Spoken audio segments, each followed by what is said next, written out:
Welcome to another wonderful episode of Dungeons and Dungeons. I don't know why I started just so I could go get the volume mixer up and turn the music down every time I do this. I should have waited. But I didn't because I'm a weak person. Okay. The Aetulian Fellowship was formed between three kingdoms. No, that's 89. We're on 90.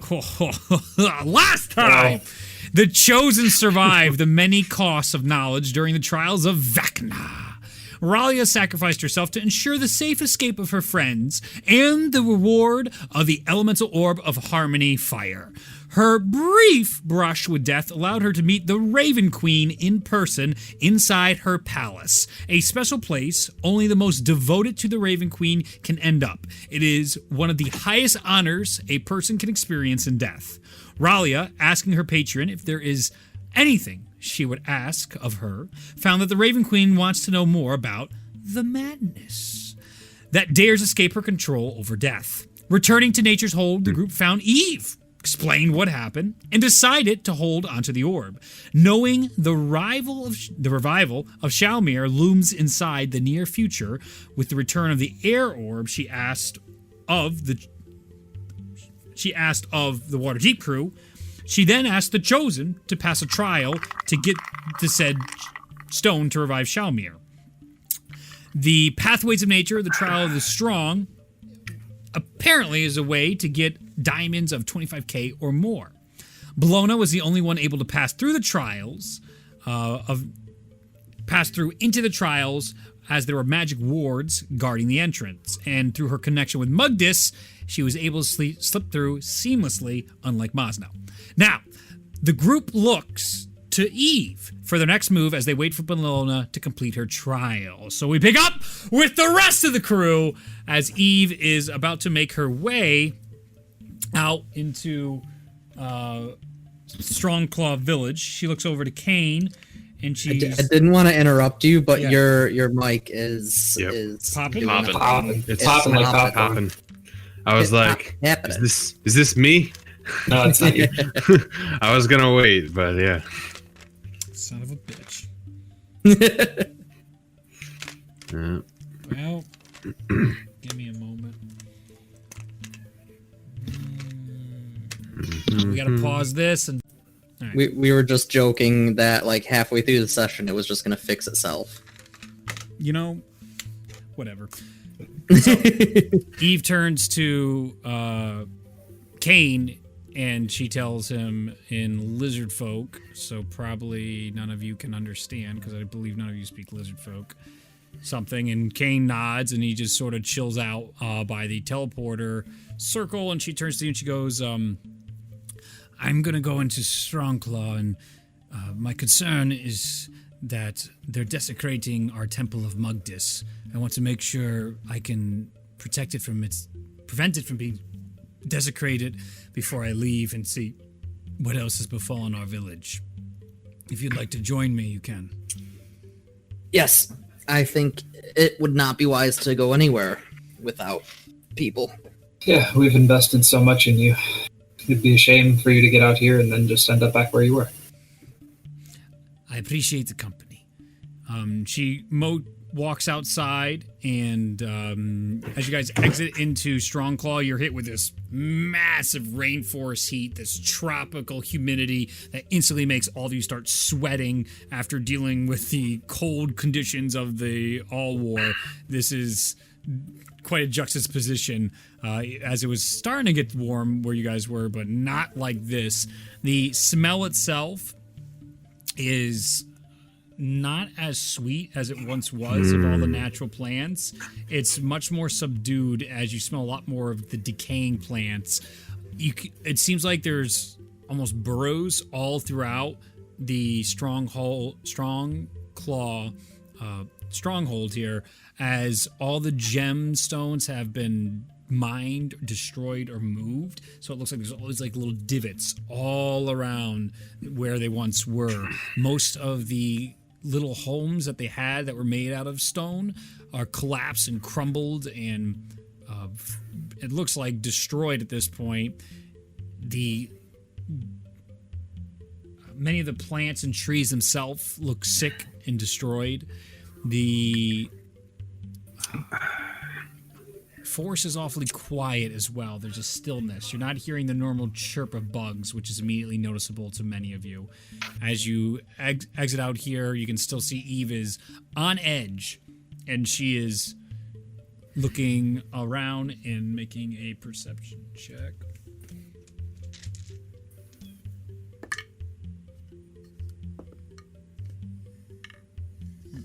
Just for reference, while we're walking outside, right after Belona goes in and Mosnell fails, Raleigh is gonna encode thoughts, and she's gonna encode her thoughts, her memories of the Raven Queen, and tie it right under her collar.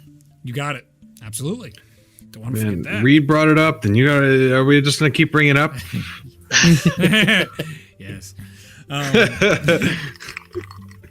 Eve turns to you and she's like, the land itself seems sickened.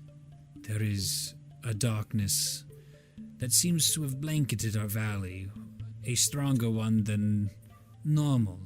Occasionally, dark creatures find their ways throughout the forests in our homeland. Nothing we can't deal with, but this has a different scent to it. This has the same sense as when I left. Be cautious. As she moves forward, I need everybody to give me a perception check as you guys start walking past all the crumbled and like fallen pillars and supports of all these houses. Woo! 6. Which dice do I want to use? 14. Okay. Mm-hmm. Or 1, by the way. Feels good. What is this? Perception. 8. 8. Oh boy. That's a good Natural 20 for a 31. So nobody's hearing shit. Everyone's so sucked into looking at the surroundings right now, and like it's so different, it's unrecognizable, and the disappointment of all the gemstones is overwhelming the majority of the group. But Ari is able to pick up the sounds of a muffled around the corners. I'm gonna kind of like put up my arm to indicate everyone to stop, and I'm gonna kind of like grab Eve on the shoulder. Mm-hmm. She turns to look at you. I'm gonna whisper to her. I hear something around the corner. Let's be careful. All right. It sounds like an angry lizard folk type creature. You see her go from her like hunched over position to now on all fours on the ground, and she's made herself, it almost looks flat for someone that stands so tall.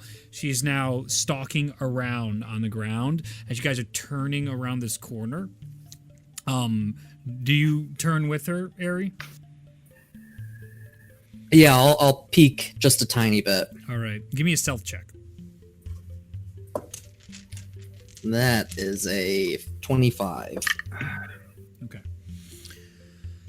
As you turn the corner, you actually have a little bit of a cover from one of the fallen pillars as you're looking around the corner where you hear, and Eve is crawling around the far side where there's a bit of an opening, and you can actually see what appears to be a lizard folk, and it's clawing out the insides of some sort of creature you're unfamiliar with, an animal that's native to Yongguk that I've never seen that shit before. Just big.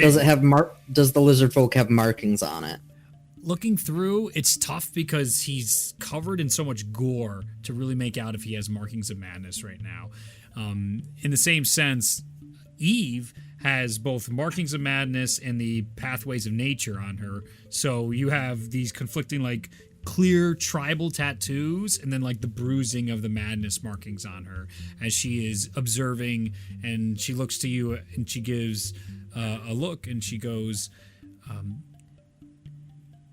do you think you can kill it in one shot? I can certainly give it a try. She nods and she readies a spell in case you were not successful.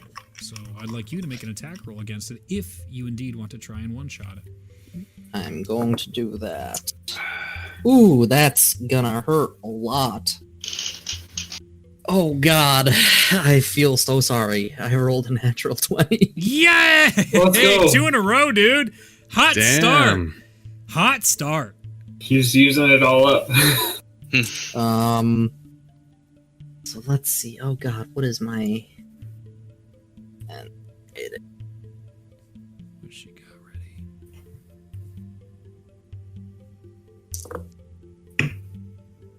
All right, guys, take your bets. Greater or less than 40?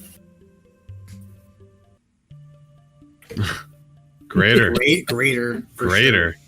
Greater. Guaranteed greater. 3 attacks? Just 2, mayy? I don't know. How many attacks does he have? I only have one attack. Zero. Okay. Well, you have sneak attack too, so But sneak attack is what evens it out. exactly. So I'm, Level 15 You don't sneak have attack. assassinate? Is that not something you would have? No, That's that's a a subclass. specific. Yeah, that's a Yeah. specific subclass. that's Forget that's a subclass. Assassin. Mine's based off Yeah, of thief subclass. The assassin. Yeah. So that's gonna be. Creative.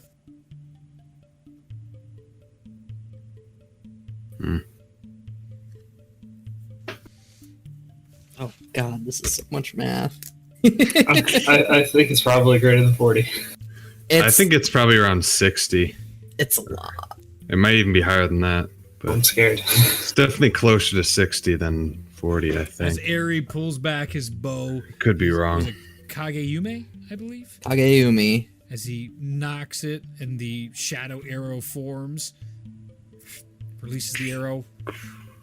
Without any sound, the arrow goes in and pierces into the back of the creature. Eve's hand amazing. starts to grow with this glowing white blue. So it's 58. No, 50, 66 piercing damage and 66, 12 force damage. I was close. Wow. So 78. As the A lot arrow of damage. Oh shit! So pierces okay, through we its won't- sternum, and you see a thing go almost Skyrim-esque of like just hits the deck as it just Ragdoll. lays on top on. I think in Skyrim sometimes like if you hit somebody like off a cliff, Yeah. they just kind of like go boo, and they're like their limbs just they just go ragdoll and they just like ooh, and they go flying just And their foot like clips a rock, and then they start spinning it like a million miles an hour. Yeah. So just like right through the neck, right through the trachea, not a sound. And it almost looks as though it just falls, like it was meant to be there, just sort of taking a nap on top of this carcass. As Eve, the color in her hand subsides, and she nods to you and just like, excellent shot. As she crawls forward, she goes and checks up to make sure it's dead, and it is. And she lifts it up a little bit, and she looks back to you, and she points toward the markings of madness on her, indicating this was a madness lizard folk remaining. As she continues to look around, the pathway to the temple, as she motions you forward, and with your stealth you're able to come close, still going around some of the cliffs. You can see the temple where you need to go. It's probably about 100 or so feet straight, but there's the city itself is in ruins around you. All the stonework is basically being collapsed. But you now get a good look at some of the other madness lizard folk. Very sparse, though. There's not a lot. The horde is clearly not here. There's just a couple of them digging around. It seems like further destroying or scavenging whatever is in this area. And she points to you to indicate where you guys got to go. So she shows you directly straight ahead. And then she looks back to the other group, and she's looking for everybody to come with. And she's doing this through I'll motions kind and of, gestures. yeah, I'll indicate to the rest of the group, like, come along, stay low and quiet. I need everybody to give me stealth checks. oh boy. What? There you go. 21. How is this possible? Gee, if only you had your pass without trace buffer. Ooh, almost like I separated her. Natural 20. Oh Oh no. no. 14. All right. 31.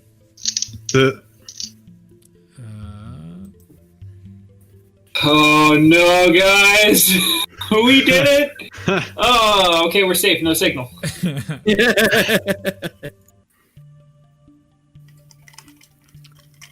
Reed raised the number we had to hit because no, I didn't. We're just gonna now do it. We can actually move across in real time with the build. So I don't have Eve on me right now, so Kane is going to be representative of Eve. So you two were up here as you guys were slinking around. What the heck? Oh, it's got the autofocus. Oh, no. Yeah, it's tracking you. That's all right. So you three are moving your way up to them at this point.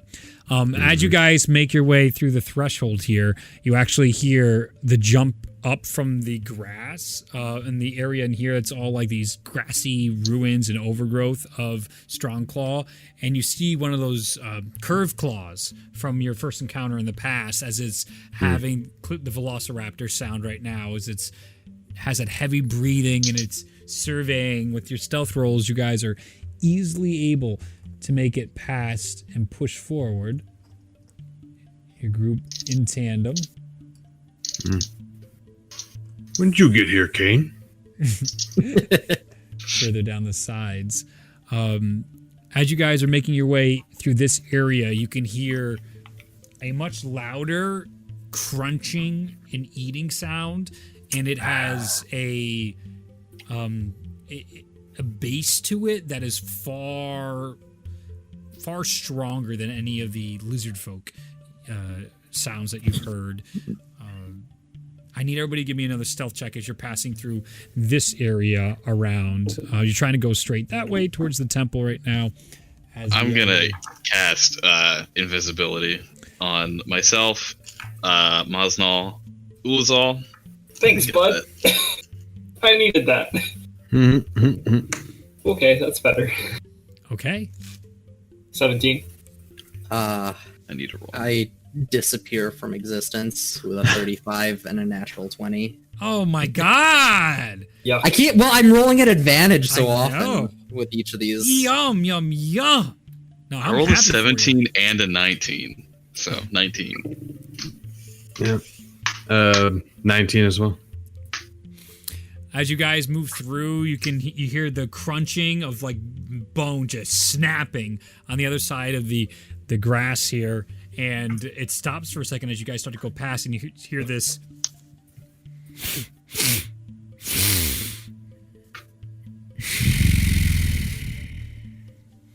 And then you hear it resume the crunching behind as you guys continue to move forward. All right. I will be right back. I'm getting some food. Food. As you get Just to the picking next- it up from delivery. Yep. As you guys get to the next area, you continue to see these, like up top here, lizard folk guy. They're making their rounds. You can see some of the, I'll call them velociraptors for the sake of you guys understanding, but they're curved claws to your characters. Just so I don't confuse you guys too much, but constantly with my made-up version of what a velociraptor is.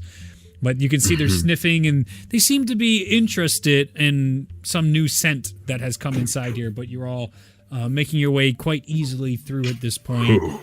Oh no, I should have took a bath. Oh no. That 14 certainly helped them pick up on something you didn't clean in the past. Oh, day my or so. beard. Oh no. There's been a whole lot of stuff in it. Does Eve have Pass Without Trace? Because this is awkward if she does. It's not a cleric spell. I don't think she would have it. Nah, she does not have it. As you guys are turning the corner, there is a downed pillar on this path. So you guys, it's probably too big, as Eve is able to go under it without a problem. It's too big to go under for Maznal, I would believe, and Ulazal. Ralia and Ari could probably fit under it, but going over the top of it would probably make a lot of noise as well because the thing's unstable and falling and crackling. So I'd like to know what you guys want to do about this. Wait, Can't go around it. If you go around it, to go around you would then probably be going into here. And here is where you were hearing that noise of something eating. And there seems to be a crumbled, broken household of one of the homes of a Strongclaw individual. And there's a bunch of rubble actually preventing you from going through right there. So you can't just go around this down pillar. It's very much in your way right now. You guys are almost cornered, as it would be. We're still invisible, correct? You are.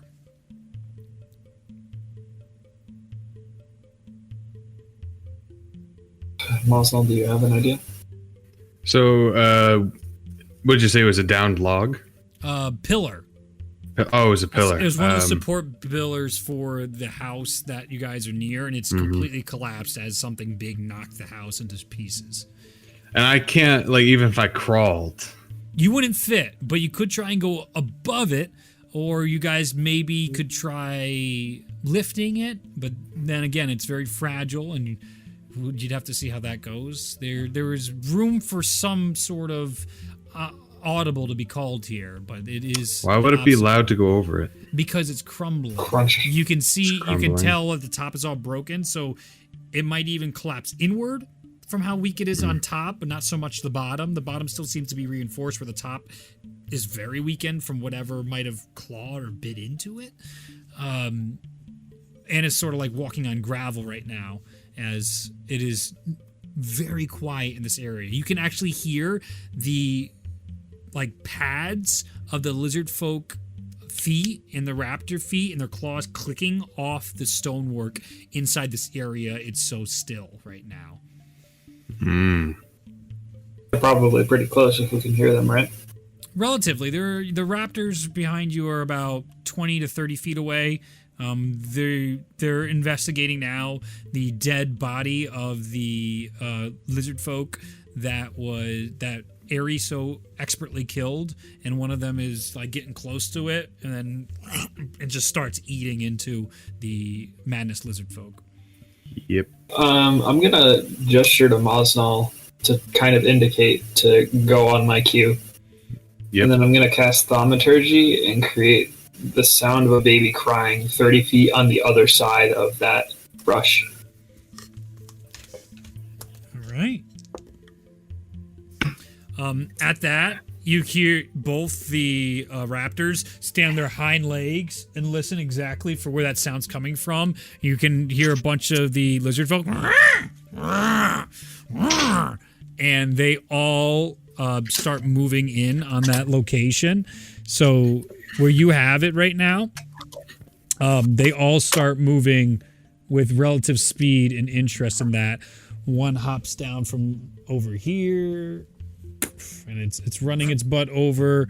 The one over here is now turning and running this way as you successfully distract it all. So go ahead. What now? You're gonna try and get through? Go! Yep, let's do it. Okay. Go ahead and make a athletics check for me, Mosnell. Everybody else. Athletics? Yeah, it's athletics, and Ul is all in athletics to get over the top. Everybody else is able to pass through without issue. Athletics. That's a 16. Okay. I'm good at this. That is a 23. Excellent. You guys go over the top with the baby crying sound. They're completely distracted at this. The raptors are actually exactly where the sound is, and they can't see it, and they're starting to fight with each other now at this point too, as they think Nice. the other one's making it, and they're biting into one another. But I gotta go grab something. I'll be right Oh, no. back. I forgot. Oh, no. Down. Oh no. Your horses.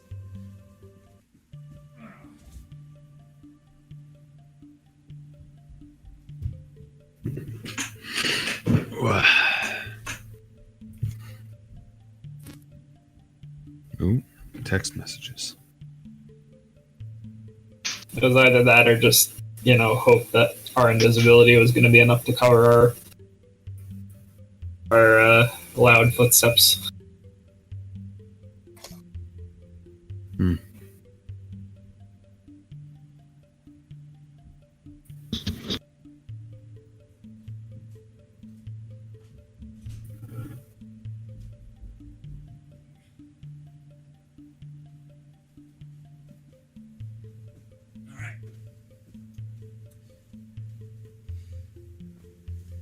So, through that grassy area now, as you guys have made your way to the other side and out of that dead-end corner area, you hear the crunching stop, and the ground shakes quite a bit.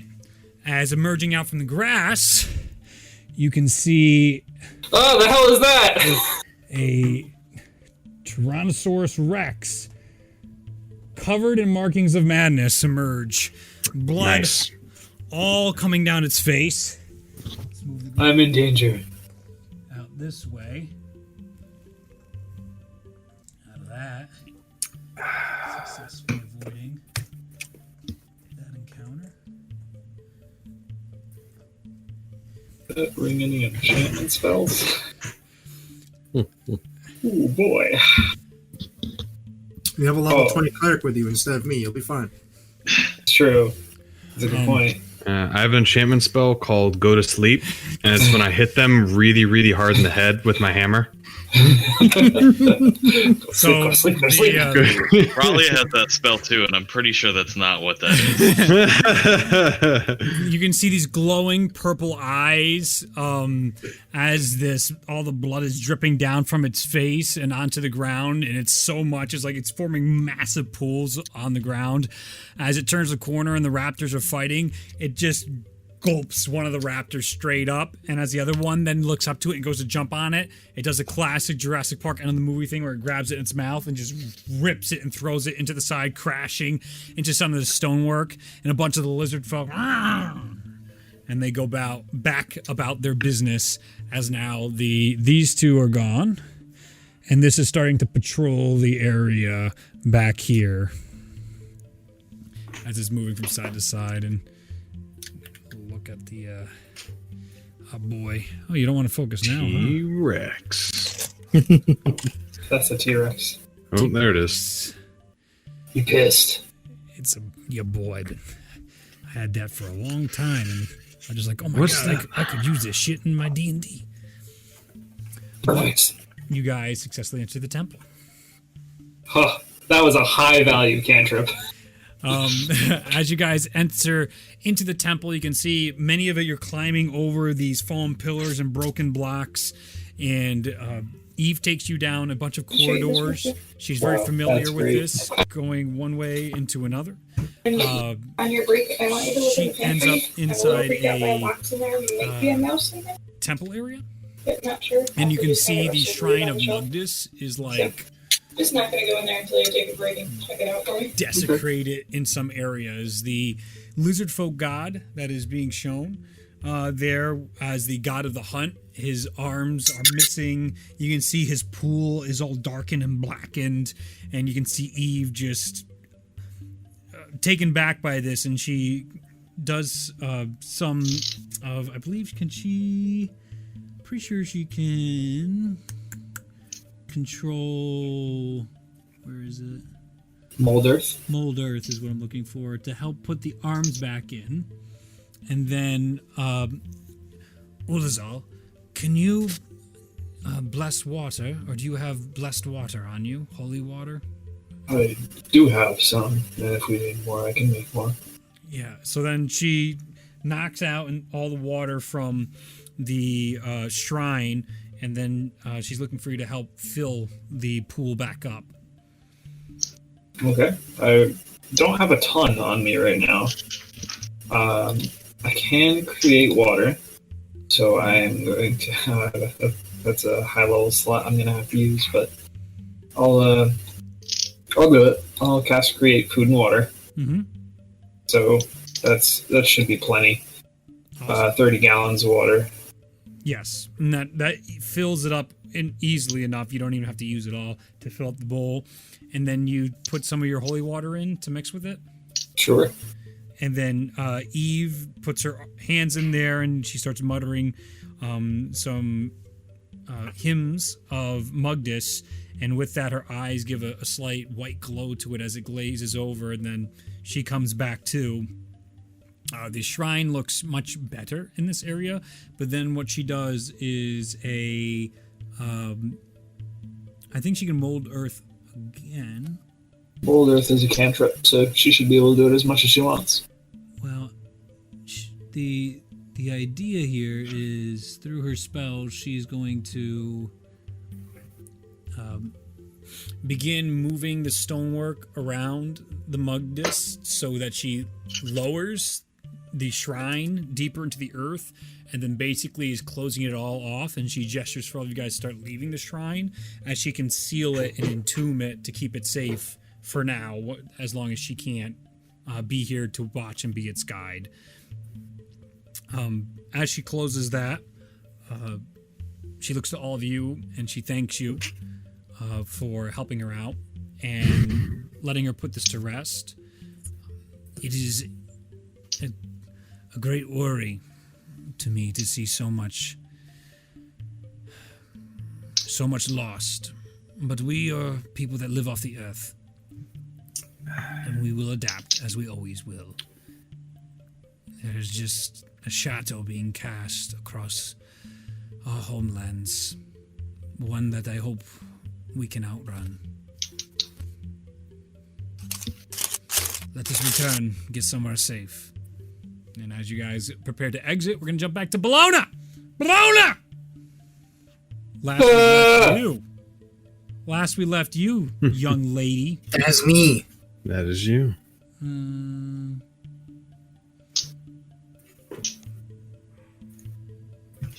You were in the middle of a trial where you had to show your skills of the hunt to track a curved claw or velociraptor that is now sprinting its ass away from you. So, I'm going to change the music, and you are going to give me a survival check as you're pursuing it.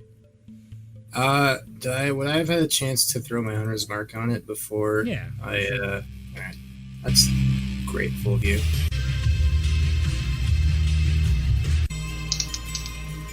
Not that one. Let's see. But maybe I'll use that one for the other thing.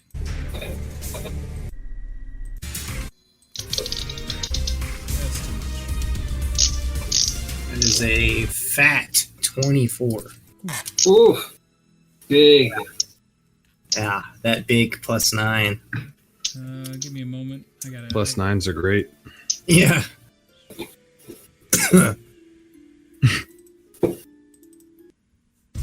That's what I have on my athletic checks. Yeah, here we go. So music. There you go. Burning. Oh, Hands. yes. He's playing the things I showed him. This is glorious. So, as you begin your pursuit, Oh, boy. Belona, you're what you have half armor, right? It's leather. You have a type of armor on you, don't you? Leather, yeah. Oh, it's just leather. All right. Yeah, it's just leather. Okay. As you're you put your crossbows to your sides, there's like a little bit of a jingle from all the crap you have on you. But as you start to pick up your sprint on this path, you start winding through this Aztec-like city. It almost looks like an ancient strong claw architecture, but instead of the stone that you remember last time you were here, it's all these like yellows and browns inside here. And the etching itself is all with that of the hunt. You can see these like symbols that embolden, even though they're just like lines and shapes, they seem to be emboldening that chase, the constant spiral of seeking your prey through the many different avenues of the forest, of the land, of the muds, of the swamps, of the winter slopes of mountains. As you're seeing this, it's all etched into these areas as drawings of great beauty.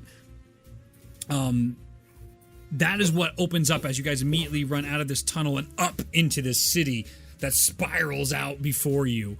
With the 24, you can see the curved claw jumps up onto one of the these like down pillars of one of the houses here, and it gives a call at you as it's almost taken back that in pursuit you had absolutely no problem following up to this point. This would be here. So at this point, I need you to give me an athletics check as it starts jumping up and up onto different pieces of stonework. My only weakness.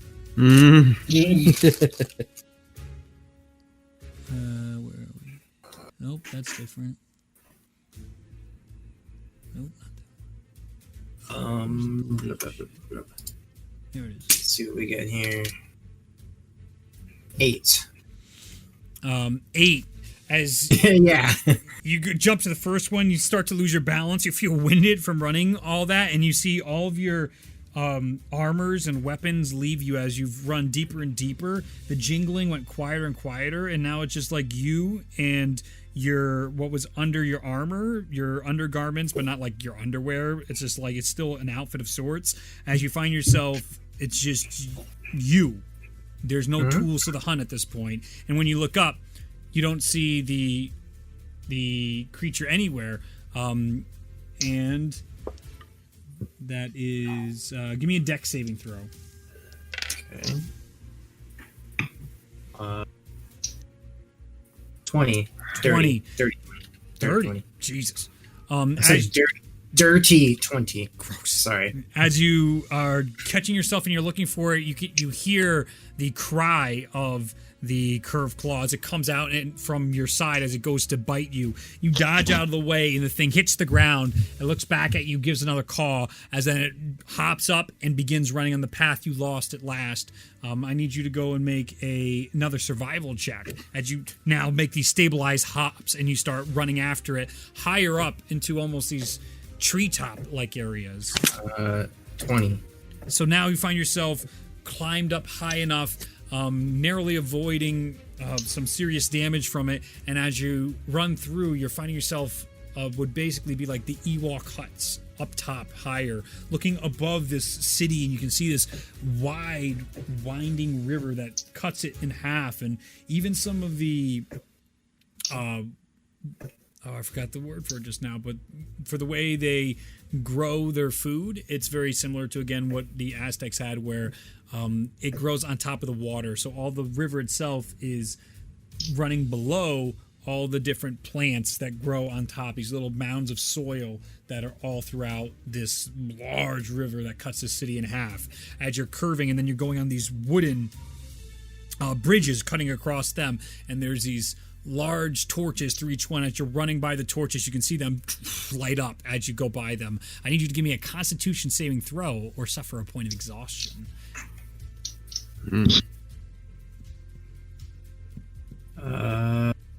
13. 13. You feel your legs starting to give out. You feel yourself huffing and puffing. You suffer 1 point of exhaustion. No, my Constitution. As you start to slow down, you feel you feel yourself slowing down. Even though you're trying to see it, you lose sight of the raptor, and then once again you hear that growl over your shoulder as it comes to bite you. This time, no saving throw. Is just going to try and attack you. What is a 14 to hit without your armor? Does that hit? My armor? Yeah. I think so. Give me a second. Sure.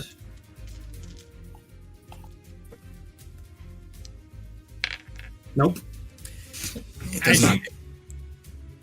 Knowing your surroundings and knowing what just happened last time, picking up on the pattern immediately, you hear the sound and you immediately dodge out of the way. And as it jumps over you, its claws completely extended, as jaw, you can hear it snap shut. You can even feel like a wind on it as it goes by you into another hut. It rolls and tumbles, knocking up a bunch of stuff. It takes a like half step towards you, its tail still lagging behind it as it goes to scream at you again with another caw, but it begins running. Go ahead and give me a survival check as you pick up the pace as you run through here. 28. 28. You're right on. You're following his steps, and as it now at the top here starts to jump back down, all this tall grass starts coming up as you go deeper and deeper into a whole area that seems to be completely overgrown and untamed inside this city. As you guys are going deep into this grass, you find what would normally overwhelm the most basic of individuals. Even seasoned rangers would have difficulty inside here.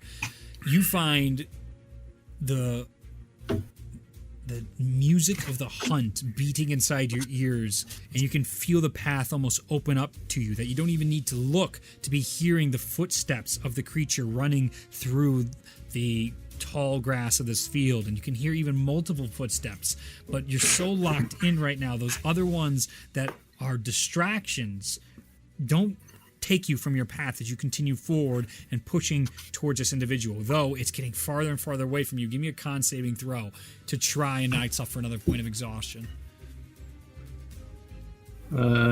16. You feel yourself slowing down. No! And you focus and you think about the will of the hunt, the force of the hunt. Those beating of the footprints of the claws off the ground and the soil here. And you open your eyes with this new force and start sprinting forward as you catch your second wind, cutting hard through the grass forward. At this point, you break through from the tall grass area, and you find yourself opposite of the raptor just staring at you at this point. It's a small little clearing, and you seem to be just a wall where it's completely trapped against at this point. It goes to fake right, and then it sprints left, head down, and it seems to be going across this very unstable bridge on this side. As it's getting away from you, how would I want to do this? You can see it's getting to a point where it is potentially going to be on a straightaway way away from you, but the bridge itself seems to be really weak. You don't have any tools on you right now, but you could potentially attempt to break the bridge in time to try and stop it from getting to the other side and getting away from you. Is there anything you want to do to try and break the bridge? What's the environment like? Is there any water under the bridge? Underneath the bridge, there does seem to be water underneath it. Not as strong supply as the river cutting through the city, but it looks like there's actually quite a chasm underneath this bridge, about 15 or 20 feet or so, and a small, not harsh moving river below with some stone. Almost like finding an area in Minecraft.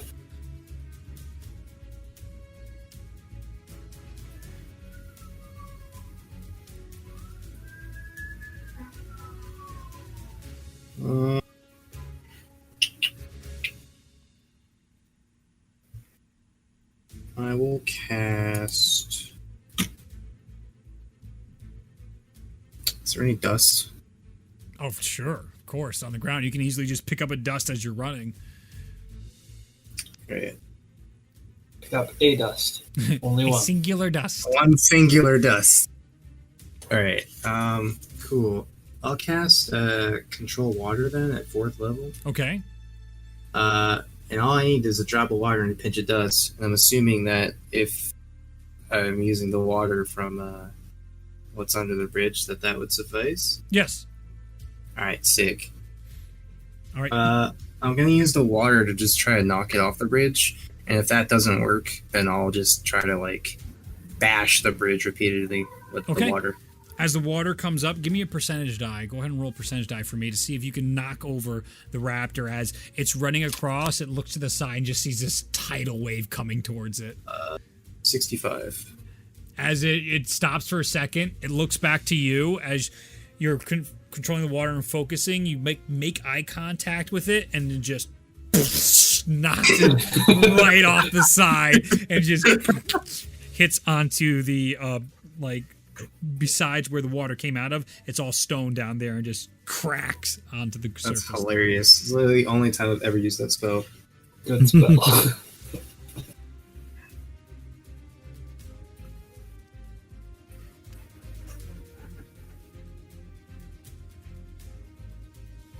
Okay. As it falls down there. You release the water. What do you want to do next?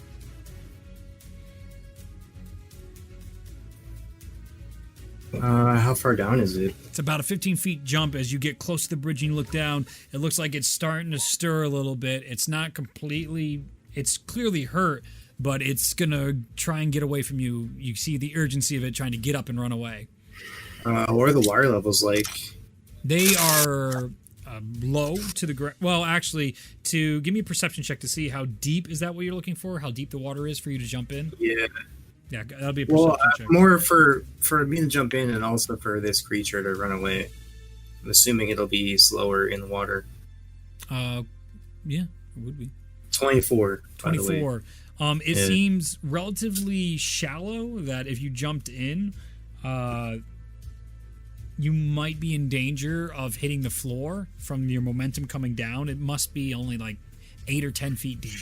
And at a 15-foot jump down, it would be tough, but doable. You could still get in there and you might not suffer any damage from it.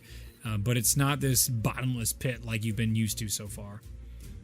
I'm going to try to, like, surge the water centrally around the raptor and just sort of, like, geyser it up to me. Sure.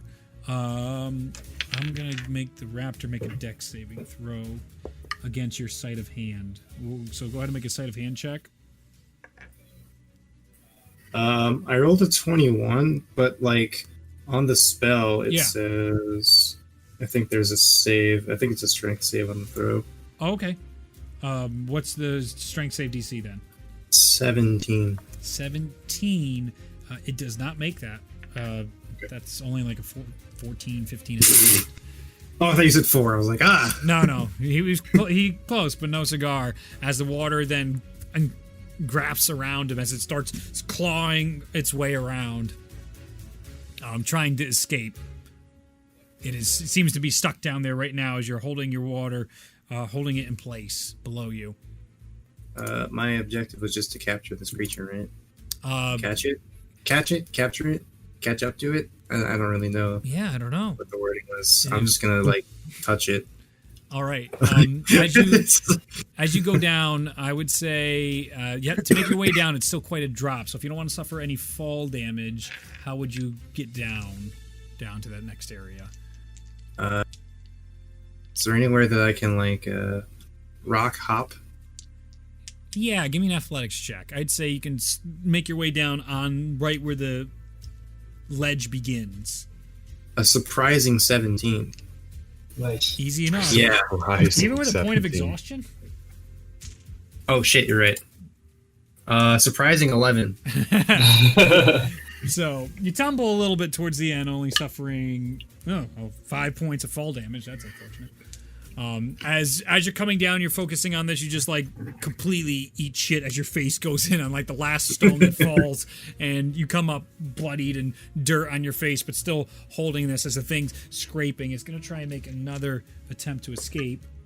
That is an 18. So just as you get down here, you see it sprint toward this little bit of an open chasm in front of you.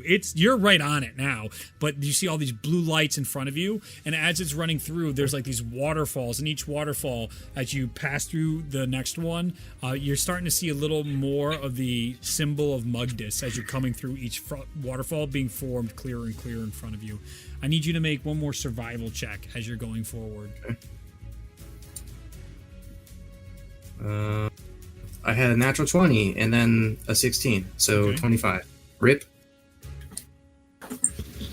Shouldn't you be rolling it normal? I'm pretty sure I should, but You have Hunter's Mark on it, right? I do. Yeah. But I don't know what the survival check is for, you know? Is it to track? Yeah, that's true. Or That's it's true. just a general survival check? Who knows? That's true. I think in the spirit of the trial, I'll just take my disadvantage. I think you have to make a fire. I think that's what it's about. As you're running through and you're passing through each of these and going through the water, you finally end up inside this altar of Mugdis. You can see the statue of Mugdis far out, and you can see one of the raptors to one side in an area where there seems to be a missing raptor. And throughout this area, there seems to be all these etchings in a pool of water in front of you. And as the raptor runs forward, you see it turn towards you. And as it goes to extend its claws, it turns to stone in the statue, mimicking and mirroring the other one. And you can see the water on the ground glow. And it seems to open some sort of Whoa. light that's going to the ceiling. I'll touch the statue because I want to catch that motherfucker. As you touch the statue, you can hear this like, and you can hear noise on the opposite side of where that water is, and peering over, it appears that there is some sort of portal that has opened up. Can I enter said portal? As you walk, you fall through the portal, and you find yourself, your feet hard against the ground, and you hear the trial of strength. Give it your best. As you look, my strong suit. As you look back, all of your items have returned to you. You can see markings on your arms slowly appear further up, and they give that glow onto you. And as you look over, you can see this strong claw, this yellow strong claw coming over that is yoked out of its mind. And you see it like cracking its knuckles and shit coming over. And in front of you, you can see this wooden like cutout. And behind you guys is this giant spike pit. And basically it's this long wooden pole.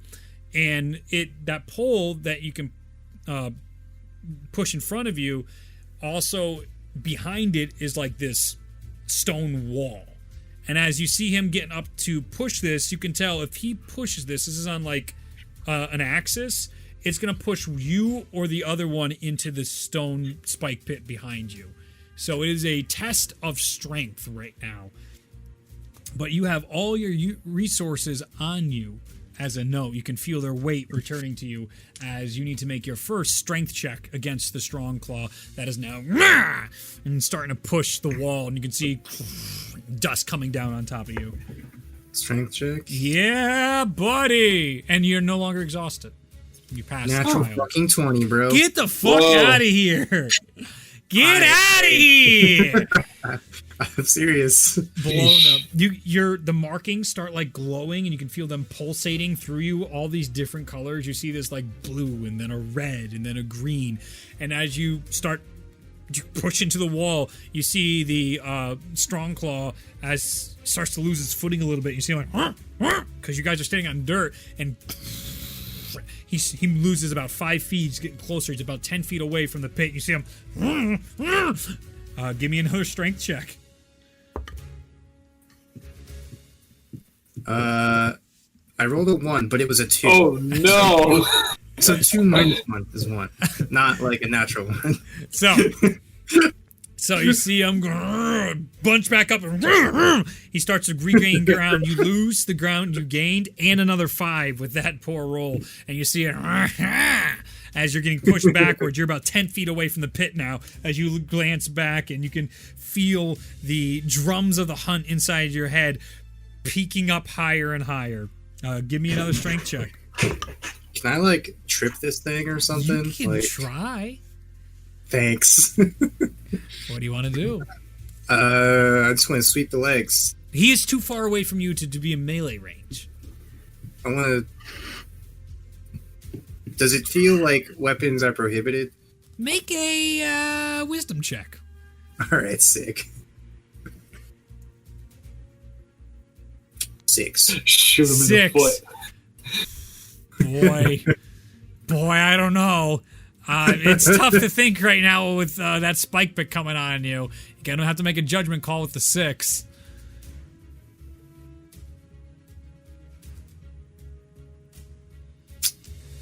You said there's a wall, right? You can see him, but he's far away, is the idea. Is there anything I can do to give myself leverage, is what I'm getting at, I guess? I mean, I know there is. Do you have any I just items that want to give you leverage? I got Anything daggers. You want to try that? I would love to try that. I'd love Why to just not? jam it Belona, you take out a Try to- dagger, flip it in your hand, jamming it into the ground. Give me a strength check with advantage. Oh. Okay. Okay, we got a 4 and a 4. Roll 2 5s. As the wall pushes, he didn't roll so well at all on this one. As he's going through, the knives are keeping you in place, and then both the knives you can hear snap, and you feel the cut as you take 3 points of piercing damage on the back of your heels, and you fall about 3 feet. You have about 7 feet until you're in the pit. As you feel sweat pulling down your head inside this chamber, it's all the stonework, and you can hear the drums starting to beat faster and louder as the hunt is calling somebody to fall into this pit. Right. So, give me another How much strength. damage did I take? 3 I'm points. sorry, I missed that. 3 points of piercing. Uh,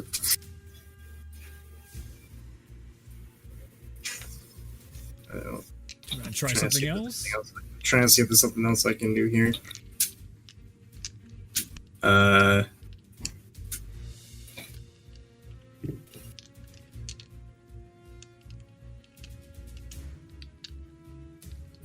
Your blood's rushing. There's a bloodlust setting in the air.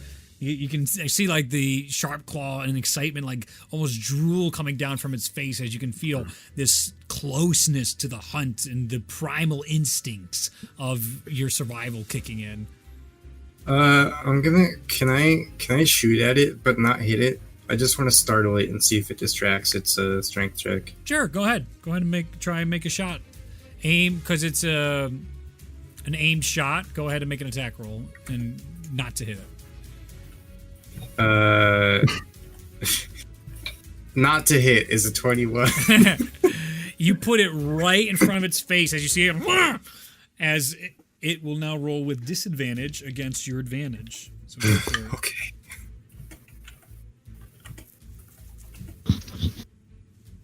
We've got a 14. You make up ground. As you see it, it literally goes away from the wall as it looks over towards you, and it goes to pick up a rock, and as you see him pick up a rock, and it just hits him back. He's like, and it gets pushed back to about the 5 feet away before it recatches with the strength, and it's like reaching down to throw a rock at you, but it can't quite get it right now. It is your move. What do Good. you want to do? Does it have the rock in its hand? It does, but it's like up Can against I the try wall. to shoot the rock out of its hand? Yeah, go for it. That's going to be a specific shot, though. That's a tough one to shoot it right out of its claw. 26. As you see it looking at you, you see the arrow, and it just does a straight, and its hand slips. It face plants into the wall. Give me a strength check with advantage, and he has disadvantage. Ooh. We have a 16. As you, with this moment of opportunity, with your arms screaming, you push as hard as you can, and you see him just try to get a base below him, but running out of footing. The wall completely turns, and you see him Yes! Yes! into the pit. He goes. Yes! And as You the did wall, it! and as the wall turns, you can see there's another gate opening for you in front of you to enter the next chamber. That was the hardest Belona. one. All right, I'll walk up to the gate. You See walk what into the happens. gate and you see this empty room before you besides a single pool of water. Oh, that's bad. Jump in. Drink it. We're bored! We want to play, Reed! Is there anything special about it? Is it reflective? Is it glowing or anything? Or whatever? okay. I'll walk up to it. But As you go up to it and you look in, you see your face. It glows and you can see the markings of nature, the pathways of nature, glow on your face as you've completed another trial, and it fades, and you can see those tribal markings design on you. And then your reflection, as you're looking at it, reaches out and grabs your face, and it pulls itself through. What? And as it shoves you back, you find it took one of your crossbows, and the entire area starts lifting upwards as you find underneath your feet all these bamboo stalks rise, and you see this dark version of Belona looking across from you. Not like this. And we're going to go back to the other crew right now. No. Shadow Link, no. Nice. All right. With you guys, as you're exiting into the temple,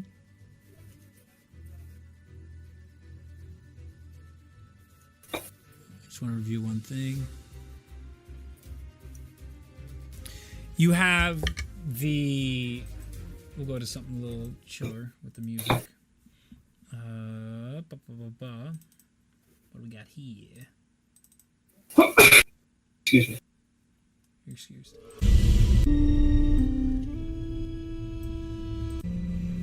Yeah, we'll do this right now. We'll do this kind of music. As you guys exit out, and you know you're trying to be stealthy, you can see the Strong Claw and the Madness Tyrannosaurus have changed position a bit. Is right now over here interested. The spooky lizard folk are out and about looking. As you guys are now exiting, you're now coming back. So we can... Is that as far as it goes? You guys need to make your way back toward where you once came. So I need you guys to make stealth checks. I'm going to recast invisibility. All right. Go ahead and cast invisibility on everybody. Except for Airy. I don't think he needs it. He can be invisible himself. So everybody give me your stealth checks. 14. Okay. On another natural 20 for a 30. Could you relax? Just chill. My 18. goodness. That advantage. As you guys make your way forward. Oh, you didn't get mine. What was yours? 10. 10. Oh, no. Even worse. Yeah, didn't roll very well. As you guys, doesn't invisibility give you a plus 10? No, No, it gives you advantage. Advantage. As Eve and the group moved their ass forward, leading with these guys, you guys turn the corner. It's the three non-sneaky ones that, as they're moving forward, you see the Madness Tyrannosaurus go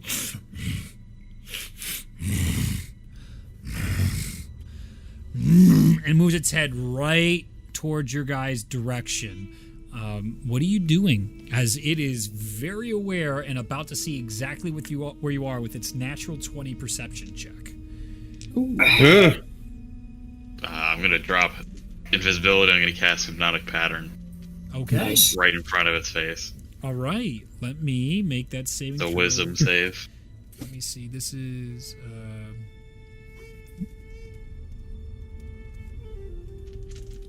it's a wisdom save. That is... a 13. Nice. It is incapacitated and has a speed of 0. Okay. Nice. What else does Hypnotic Pattern do? That's basically it. Like, what is... Describe it, because I Okay. agreed. So but it's like, what happened?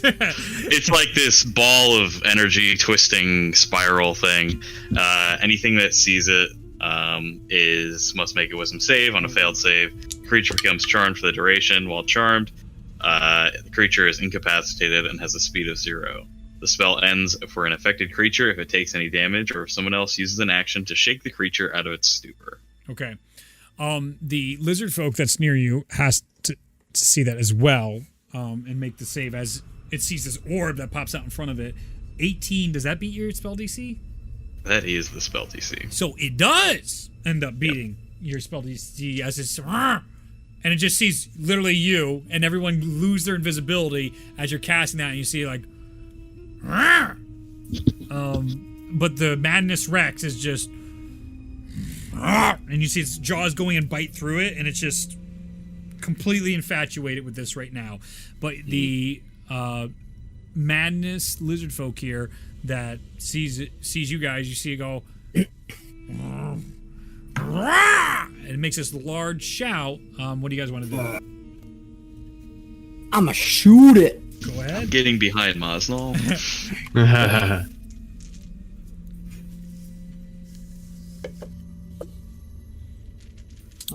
Is it near anyone? No. So that is a 25 to hit, Oh, that's going to hit. but that is only gonna be... Well, is Ari hidden? Yes, from his sight he would have been. So it would have been an advantage. Oh.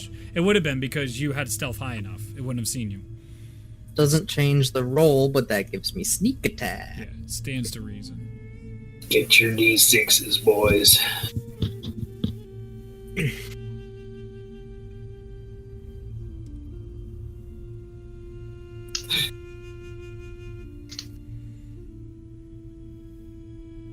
$36 piercing damage Okay. and 13 force You damage. see the arrow as it goes into it. You see him as it looks at you, and then the force damage comes, and you just see this of just blood go everywhere as it dies.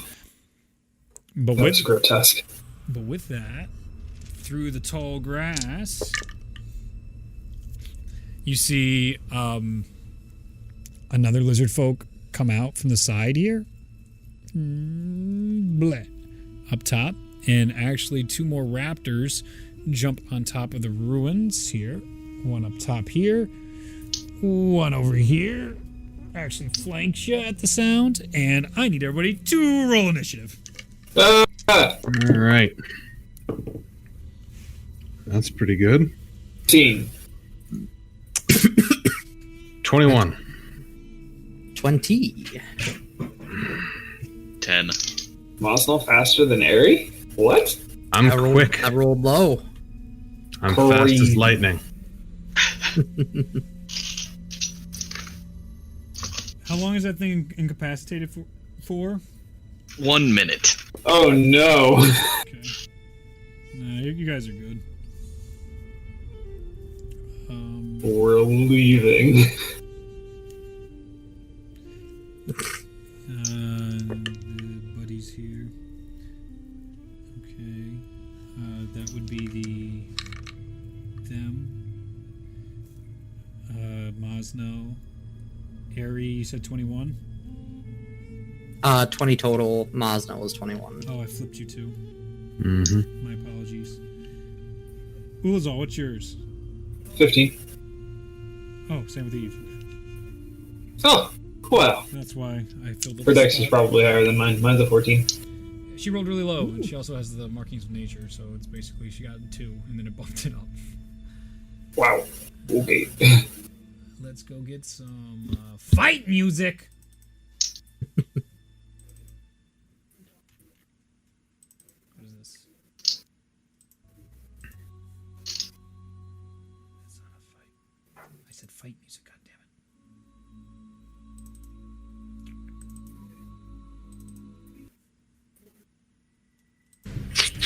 Ow, damn. Yes, this is the type of cheese I'm looking for right now. This is the Alguda. Is Yeah, it smoked? it's Is so it good. smoked? Yeah. Okay. Nice. All right. As you're getting good looks at all these guys, these are clearly all madness creatures. Not shocking. Top of the order would be Mosno. Mosno's first. Let's go. Ah, man, how do I normally start out? Oh, right, I rage. Attaboy. And I'm gonna take out my axe. Mm-hmm. And is there one right behind me? There is a raptor right behind you. There is Staring a at raptor me? above you. Yep. There is these two madness lizard folks here. I'm gonna spin around and smack that one in the face with my axe. You got it. Smacky, smacky. Smacky, smacky. Go ahead and attack it. I will do that. Reckless, great weapon master. Oh, the power. Oh. All right. Giant Slayer battle axe. So that's going to be a 22. To hit? Yeah, it hits. Oh yeah, that's the hit. Where? Okay, here's one. Okay. Sorry, Rex. Ooh. Good rolls. All right. So that's going to be +5 is 6. No signal. That's me. Everything was fine till the Fire Nation bumped the signal. And 19, 29 slashing. Mosno, as you turn, you as you go into your rage, just cuts right through its neck. As you're like, you undercut your own attack there with your pure rage. Your backswing ended up killing him, and you're out of your anger. You're like, and you just finish it anyway, and just as the body collapses to the ground. Is there another dude around? You'd have to move. The one above you can't get to. I don't think it's. Can't I? It is like 20 feet. You would have to make a jump up. Or I could walk up the wall. Oh, Yeah. You could. At zero added movement. Yeah, you could do that. You certainly could do that. I'm going to rage run up the wall like a maniac and swing at that one. This is my favorite form of boss hall. You go up the wall. You take one step, axe in hand. Yes. As you run up the wall and you turn, you see the raptor. As you come down on this raptor. Yeah, he should be scared because Reckless Great One Master, I rolled an 18, then a natural 20. Oh. Uh-oh. So he's gonna feel it. Oof. All So aboard the I pain think train. I think I get 2 extra dice now. Yeah, you should. Level 15, is that 2? Brutal crits. Okay. I want to check that. I feel like brutal crit. Yeah, 2 additional. Yep. Okay. All right. So first one was a 10, so that was pretty good. 11. So that's 21. Mm-hmm. And then a 7, so that's 28. Then I add 5, which will be 33. Plus 3 for rage is 36. Plus 10 for Great Webmaster, 46. Describe to me how you would like to massacre this velociraptor. That's a great question.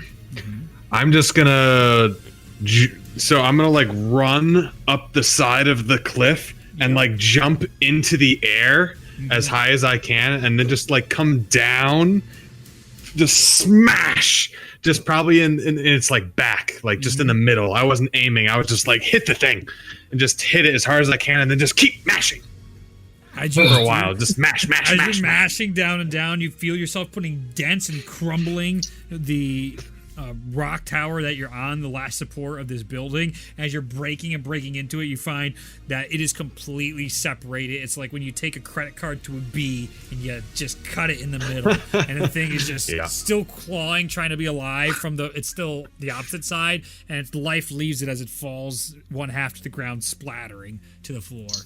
I'm gonna kick them both off the cliff, both ends. The end that's left, you kick down into the other area that the tail just barely nudges the nose of the madness Tyrannosaurus. And I'm going to give that a roll to see if it's woke. Nope. Worth it? Nope. No? No. I So you see it grazes it, and then you look for a second, you see Ralia make eye contact with you, Mazda, like, you got to be fucking. And the thing looks at you, and you see it still eating at the orb, and Ralia just like, this time. Mazda. This time. You got lucky this time. Next time I will kill you, then resurrect you. All right. It is now Ares' turn. Unless you want to do anything else, Mazda. No, rage with bonus action, both attacks. That's all I can do. Cool. So there is 2 lizard folk on the field at the moment? That you can, 3. That you 3. can see. One here, one here, and one that's gonna fuck her off in a moment. He's gonna turn around and understand what's going on, but he's late to the party because he's far away from you guys. All right. Let's see. How high is the cliff that Mosnell just went up? 20 feet. Oh, there's no way I could really climb that. Probably not. Unless you have spider staff nonsense. No, not anymore. All right. I'm going to back up a little bit Okay. around the cliff away from the T-Rex. Mm-hmm. So, around here. Okay. Oh, that's my cane. Oh, that's Eve. LOL. I accidentally killed him as the other lizard folk. LOL. Okay. Continue. And then I'm going to... Is anybody close to any of these creatures? Not at the moment. No one's gotten Yeah. close yet. You're too quick. I'm going to ready an attack action for when one of the creatures is within melee range of a comrade. Okay. You got it. That'll probably be soon, as it is now the Madness Lizard folks' turn. And you see the one in front of you. Let's see, we have Ulazal here, Ralia there, as you went around that corner. The one up top is going to make its move. Actually, the first one's going to move towards Ralia. So it's going to go to attack Ralia. I'm just going to move this back for the sake of us being able to see. This one's going to go... It's going to get in melee range with Ralia. I'm going to view over here. It is going to immediately take a 29 to hit. Hits. As you loose your arrow as it's coming up to go hit Ralia. And that is going to be 38 piercing damage and 7 force damage. Damn. Your arrow goes into its neck and you can hear the... And then just a pop of its head on the force damage as this like black and purple blood explodes out and it falls to the ground in front of Ralia. Some of it getting onto her boots. That's disgusting. Thank you, though. Disgusting. Out of here, this one comes down to you, Ulazal, and you can see it. And all of a sudden, you see its eyes, like from the clouded purple madness. You see it for a sec, like the pupils. You can actually like see through. It's still maddened, but all of a sudden you see it like, and you see it look down. I need you to give me a dex saving throw, a sleight of hand dex saving throw type of deal here. Okay. Oh boy, Bob, it's not good. It's an 11. You see it? It takes your bag of holding. Ah! And with the rest of its action, you're going to see it just start running. No. I think not. 5, 10, 15, 20, 25, 30. The other one sees it run towards it, and it is going to use its action to take the bag of holding from it. And it is going to, as it comes over, it's like, and the thing's like, and it looks at your bag of holding, and it takes that one, and you see it And it runs 5, 10, 15, 20, Oh, 25. what is this, a baton race? Oh, guys. Don't Playing worry, past- guys. I playing run past faster the than a baton. Velociraptor. Pass the fucking baton.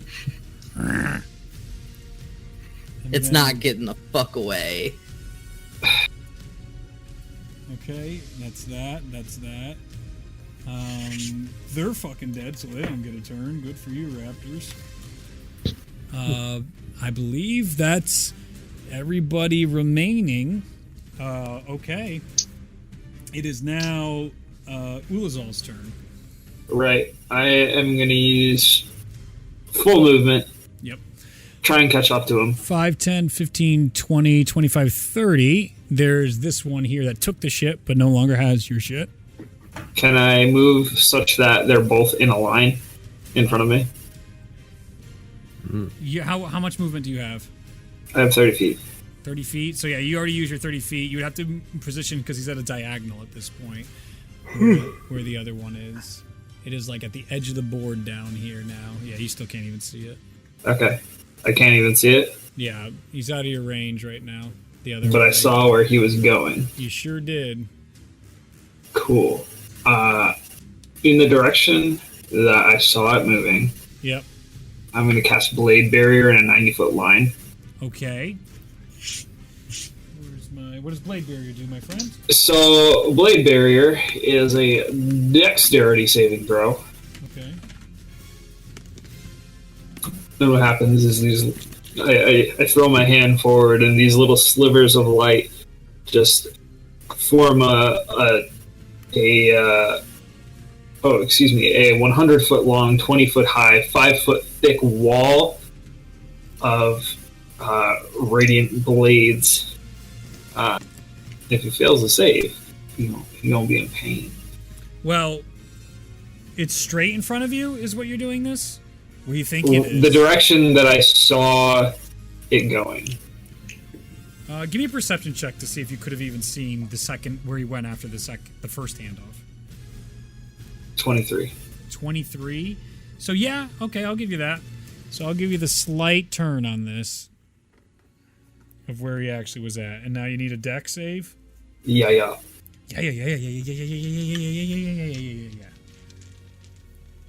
Let's break out the metal dice. That is a fail for him. Oh, nice. That is going to be 6d10 slashing damage. Mm-hmm. So that's going to be nice 40 slashing. 40 slashing? Nice. Yep. You, just out of this blind shot, you're like, here, guide me. You're And not getting away. as all the blades That come was out close. into this wall, you can just feel at the end of it this like crunch, and you're like, I think I got him. Got him. All right. Action.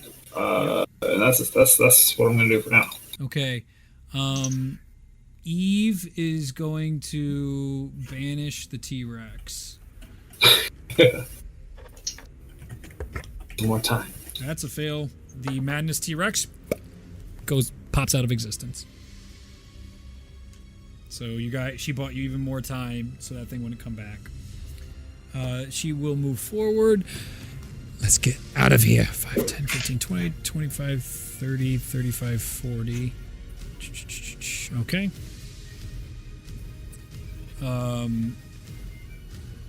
Okay. It is now. Excellent. Did anybody have 14 in the order? No? No. What did I 14. miss? Oh my god. I had 10.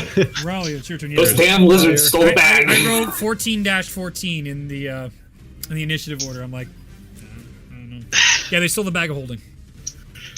I'll just walk up as close as I can get to where the bag of holding was. Or Okay. at least as I run 5, up 10, there. 15, 20, 25, 30 get you there. Misty step. How far? Don't 30 step feet. in the barrier. Don't step in the barrier, please. 5, 10, 15. I can see 20, the direction the 25, barrier's going, 30. right? So As you Misty Yeah, step it's pretty tall. As you Misty step forward, you see this large-looking lizard folk creature, unfamiliar to you, but you see him holding the bag and he affixes it to its side. He looks much stronger, larger than the other ones, but he only stands about maybe 8, 9 feet tall, this one. As he looks towards you and he's like,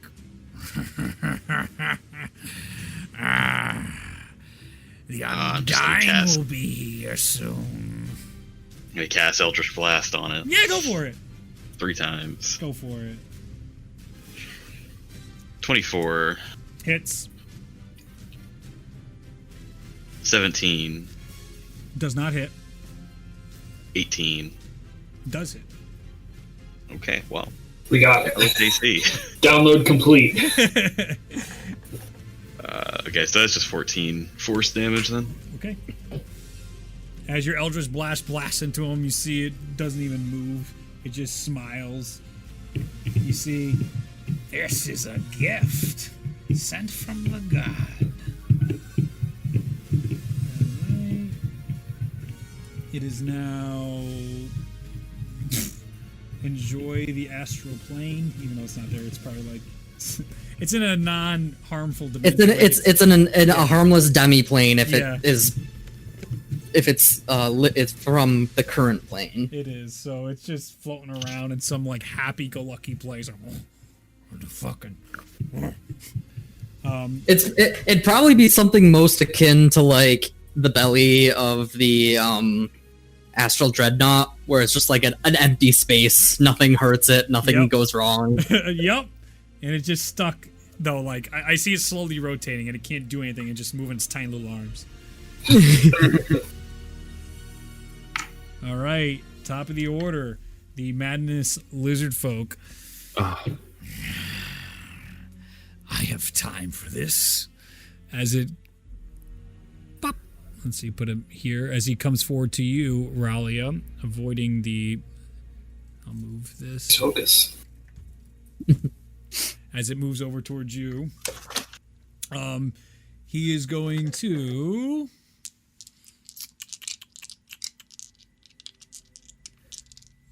He comes forward and you see this glaive come out inside its hand. There seems to be a glaive on each side of it as he goes and swings it at you, Ralia. He's going to make 2 attacks with that to start. That is a 25 and a 21 to hit. Yeah, yeah. All right. Those were really high rolls, to be fair. So the first one is... oof. Oh my god. Breach rolled high tonight! Oh no. Ragnar, don't do It's this! not Ragnar. I was scared when you started saying there was one that was bigger than all the rest of them. I was like, oh no! No, that one towers, and you guys have seen him before. And so you would recognize him if he showed up. The first blade cuts into you, Ralia, across your chest, and it does 20 points piercing and 16 points.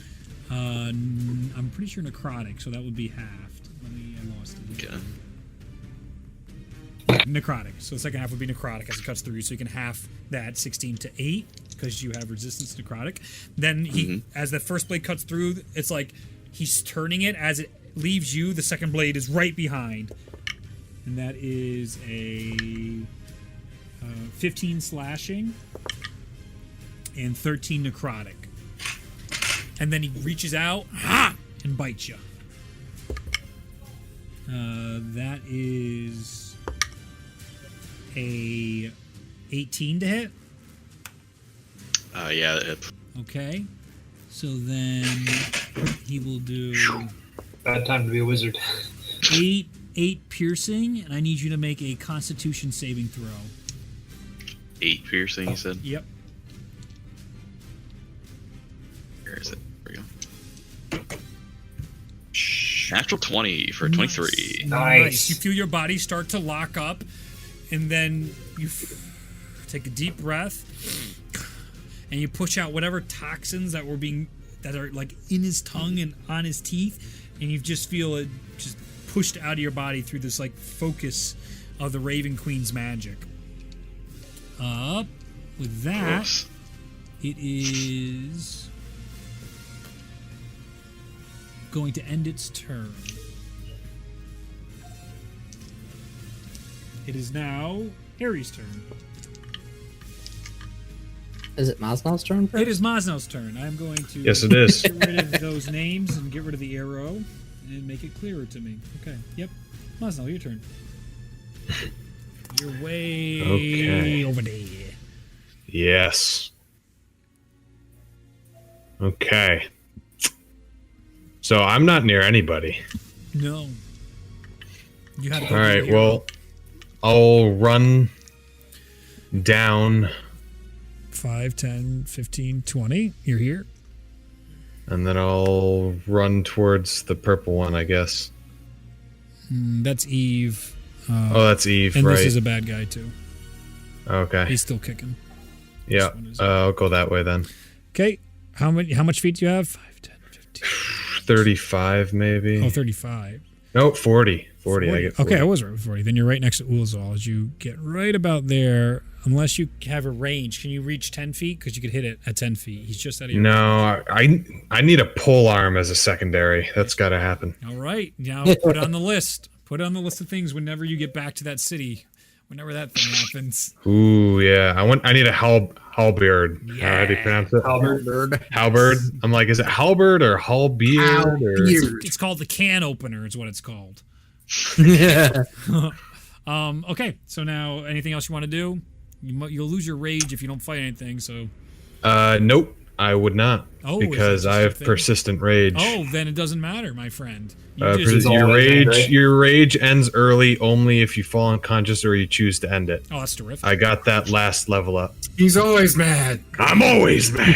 Terrific! My friends! As you rush forward. Man, I could throw some. I think I don't have any more throwable weapons, but. All right. Use the flight javelin. Oh, wait. Yeah, I'll just wait. All right, Eric, your turn. All right, 45 feet towards where I saw the bag disappear 15, 20, 25, 30, 35. Give me an athletics check. You gotta jump over some rubble because there's a wall. You're not gonna believe it. Fuck off. Another natural 20. Another natural Oh 20 my God. for a 19. Are you using D&D Beyond or your dice? I'm using my dice. Oh my God. That's My- He's amazing. rolling the same way every time. Vax is being He's figured it out. real happy for me. He's figured out the roll. So you Can I He's get up? cracked the code. as you get up here at 45 feet, you can see Ralia, her blood all across her dress right now, looking wounded as this creature with the glaive, this lizard folk, as it's smiling, it has all these markings of madness on it. Trying to see where the bag of holding is right now. It appears it's not on this person from just your looking about him. I have a passive perception of 21. Right. Okay. I mean, like, I'd say give me an intelligence check. Ooh. Total 20. Ralia stopped here. Probably has the bag underneath what little garments of clothing it's wearing. It's probably obscured from view. Okay. Right.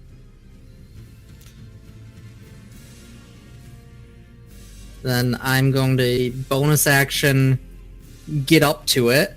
Yeah.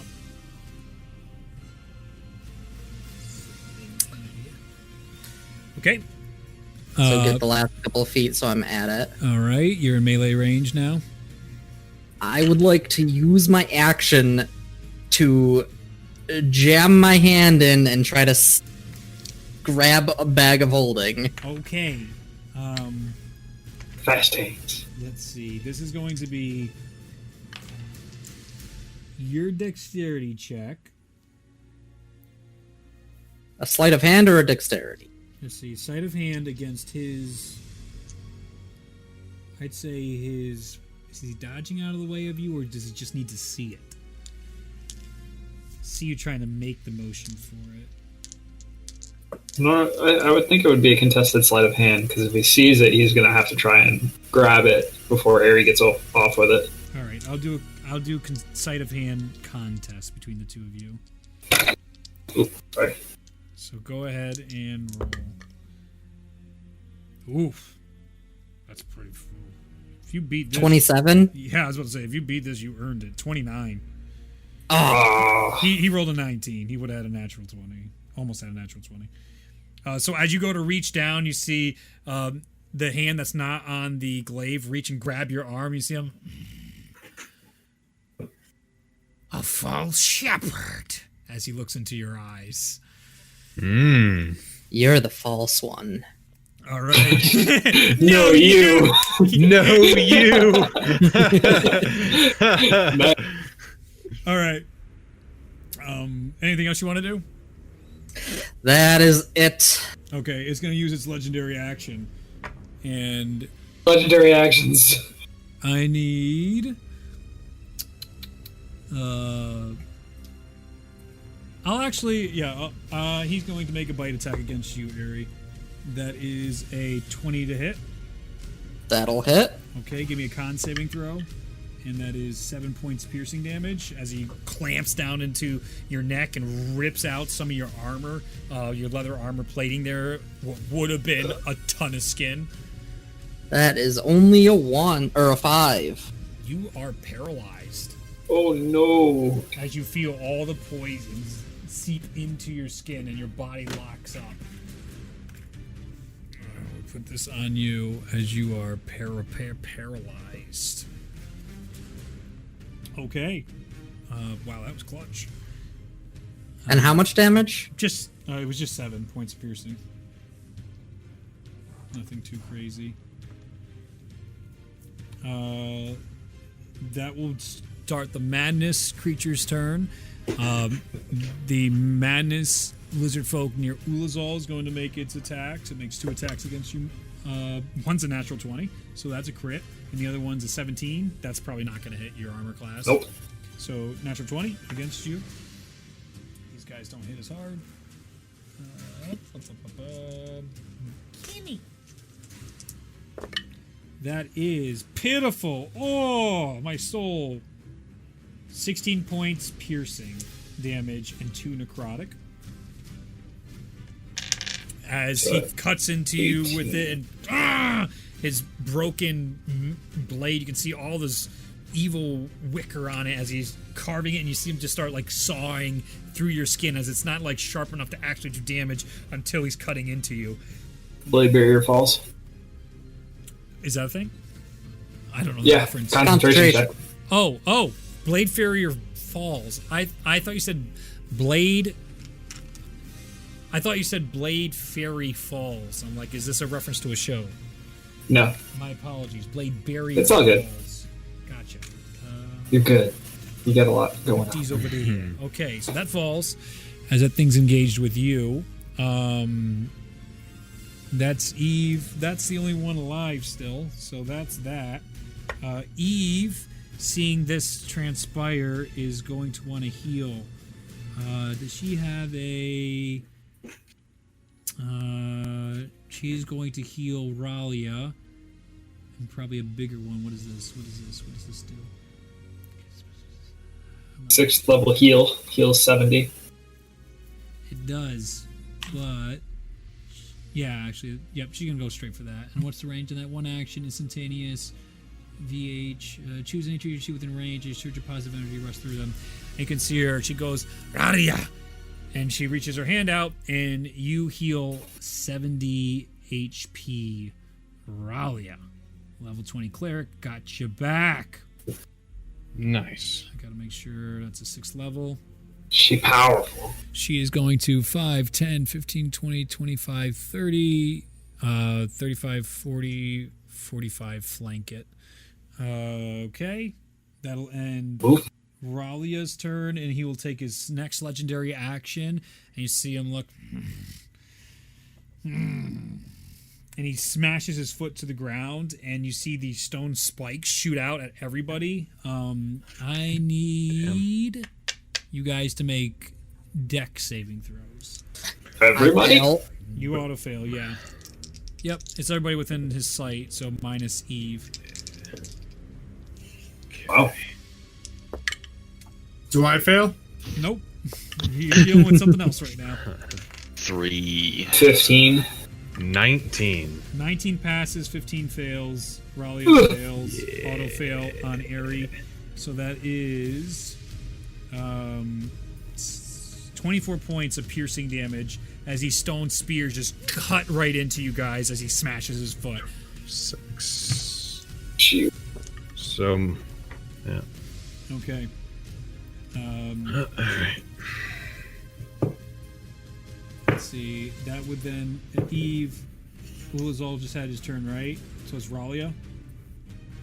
Ralia. No, I didn't have my turn. Ulazal Ulazal hasn't didn't? gone yet. Okay, then Ulazal, His Ralia. blade barrier just dropped. Yep. Thank you. Ulazal, Ralia, top of the order. Okay, go for it. I am gonna cast. I'm gonna cast something. I'm gonna tell you what. I'll tell you what. I'm gonna cast some.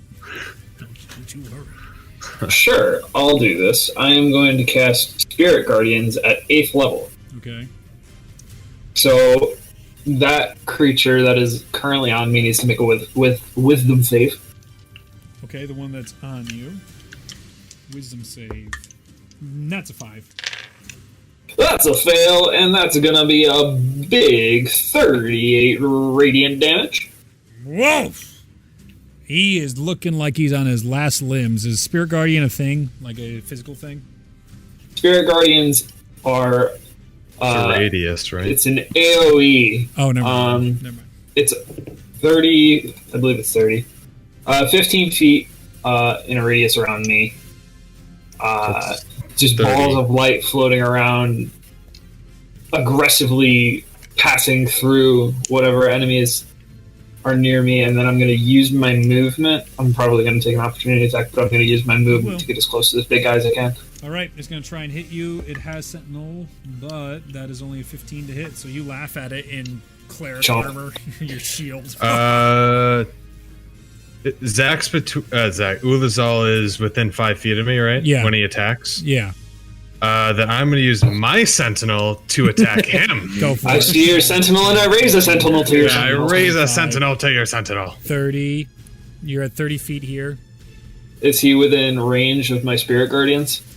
What does that mean? You cast it over here. 15 feet. He's within. It's centered on me. Aha. So yes, yeah, he's in radius. So on his turn, he's going to take this damage. Or he has to make a save, or he just takes He has to make a wisdom save. I'm not sure if it's right now or at the top of his turn. At the top of his turn, most likely. Because I'm pretty sure I can't just... Move it around like a hammer of dawn. Yeah, that would be awesome. All right, what'd you roll, Mosnell? 21 to hit. He has 2 HP left. How would you like to kill him? Nice. Excellent. Oh, man. I'm going to punch him in the face and knock him to the ground. Yeah. And then wood chop his neck. This perfect opportunity arises for you, Mosnell, as it slashes towards Ulazal as he runs away, and you just see this opportunity. You slug him to the ground, and as it hits the ground, his blade clatters away onto the concrete.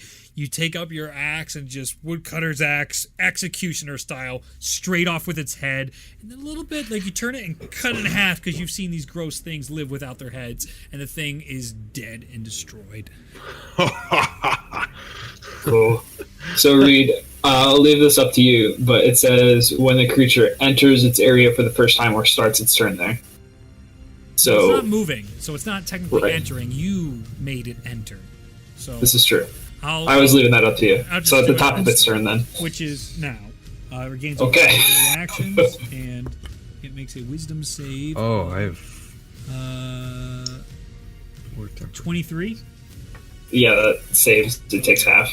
Okay, go ahead.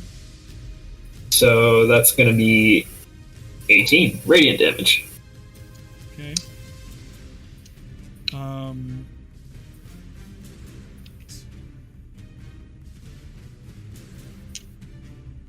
Do math, Reed. Thank you. Oh my god. All right. On his turn, you see him look at all of you as you have all surrounded him. He's like, he takes the bag of holding out from underneath him and he turns it inside out and just pops it out. So what's inside the bag of holding? There's a lot of stuff I in bet there. there is. It's mostly like, okay, so all right, we've actually sold some of this. So we've got a bunch of rubies, a bunch of ruby dust. We got azurite, chalcedony, malachite, bloodstone, sapphires, diamond dust. We have a tuning fork. They're like, there's a blue and silver longsword in there. There's some black staff magic balls, and there's the C3H5, and there's the orb. Is that all? I feel like there's more, but this is the stuff that's noteworthy. Where's the sun gem? I thought I don't know. We might have that. Where is that? This is more your DM. I want to know where that Yeah. is. I thought. Did you guys ever put it in the bag of Sun holding, gem. or is it on somebody's person? I thought it was in the bag of holding Okay. because we decided it was we decided it was safe, right? Well, the Orb of Eternal Harmony is also in there. Which gem is the sun gem? The one from Orlith. Oh, the sun gem. Oh shit. Yeah, I would assume it's in there because I don't think anyone was carrying it. Yeah, no. It must have been in there. Yeah, Or the goat stole it. This that also is possible. always a possibility. Yeah. So they clatter to the ground along with your diamond dust and everything. The tuning fork hits the ground. All this stuff splashes out in front of you guys, distracting you all as it spirals out. And you see the creature in front of you. He grabs the orb of Eternal Harmony fire, and then you see him look down and see the sun gem, and you see the eyes just go wide, even though they're completely purple and blackened. The eyelids just expand as you see him like, and with that, he is going to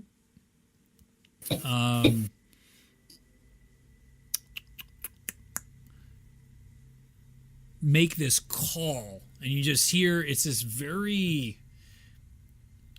like you've heard the Madness Lizard folk scream to intimidate, but this seems like almost at a higher pitch, devoid of sound that echoes that of what you've heard for like dog whistles of sorts as he does it. And with that, you can start hearing the stirring of the like forest around you, and like the sounds of animals before. You can start hearing these like roars coming up from far in the distance as he's clearly alerted something, and he's going to action surge and take his what does he want to do here? It's going to take its 3 attacks against all of you guys. He's not intimidated by you. He is going to he's going to attack Aerie. Actually, since Aerie's paralyzed, he's going to go after his prey first. He's going to do that. So he's going to attack Aerie 3 times. Oh, that's a natural 20, but isn't it an auto crit on melee when you Yeah, it's an auto crit because he's paralyzed. Crit on melee. You guys are in trouble. I'm gonna. You ever seen someone commit murder? Want to see me do it again?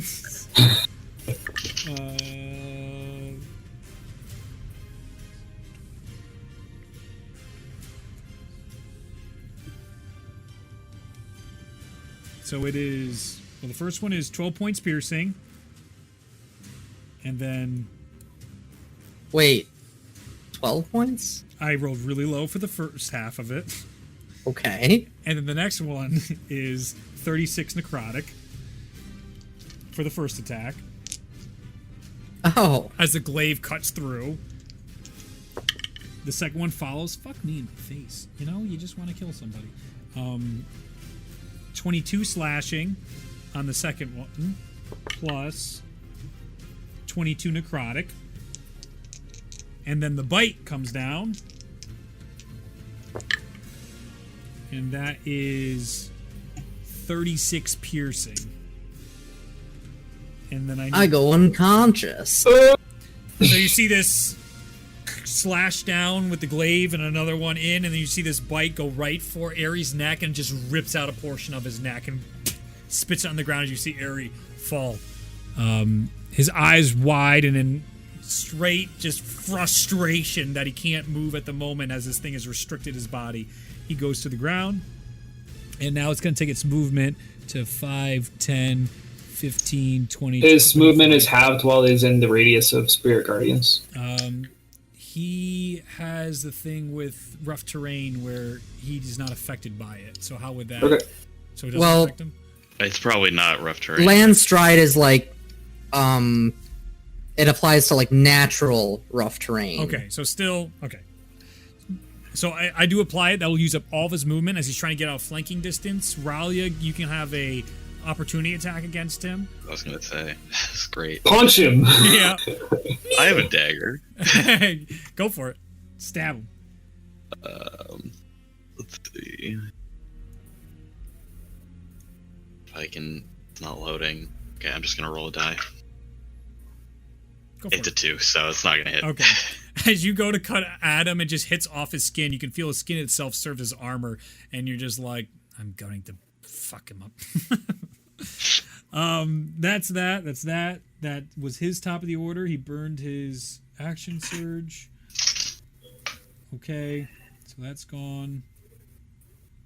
And as he goes around the corner, you see him turn to you guys and go, "This is the greatest gift that could have been given to us. I thank you." It is now Mosnell's turn. Wait, Excellent. point of clarity. Yeah. Is all the stuff, what does he have right now? Because he dumped out all of our stuff, right? All your shit's down there. It's just the Orb of Eternal Harmony Fire in his hand at the moment. Okay. Mosnell, you're way the fuck over there. Yes, I'm going to run 5, over. 10, 15, 20, 25, 30, 35. Baby! You're in range. Oh, okay, cool.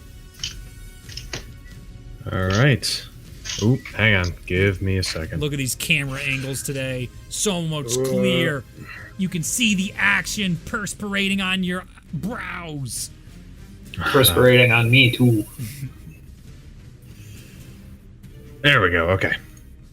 We're all set now. Okay. Uh-huh. All right. Am I next to him? Yes. I am. So the big green guy. There's you. Oh, there he is over there. He was blending in with the surroundings. Ooh, it's made that way. I am going to swing at him. Okay. I'm gonna do like a side swipe for like a rib shot. Are you doing it reckless? Is it Great Whip Master? Reflex, No? Great Whip Master, All right. both. Go for it. The whole shebang. Go big or go home. You got it. So Go he gets advantage big. against you. Go Kill it. home. Kill it. So that's gonna be a 17 to hit. Does not hit. Ah, hurts my soul. You see him parry with the back end of his glaive as your axe comes in. He goes, Ooh, Quick. that'll do. That one will probably hit. That's a 24. hits.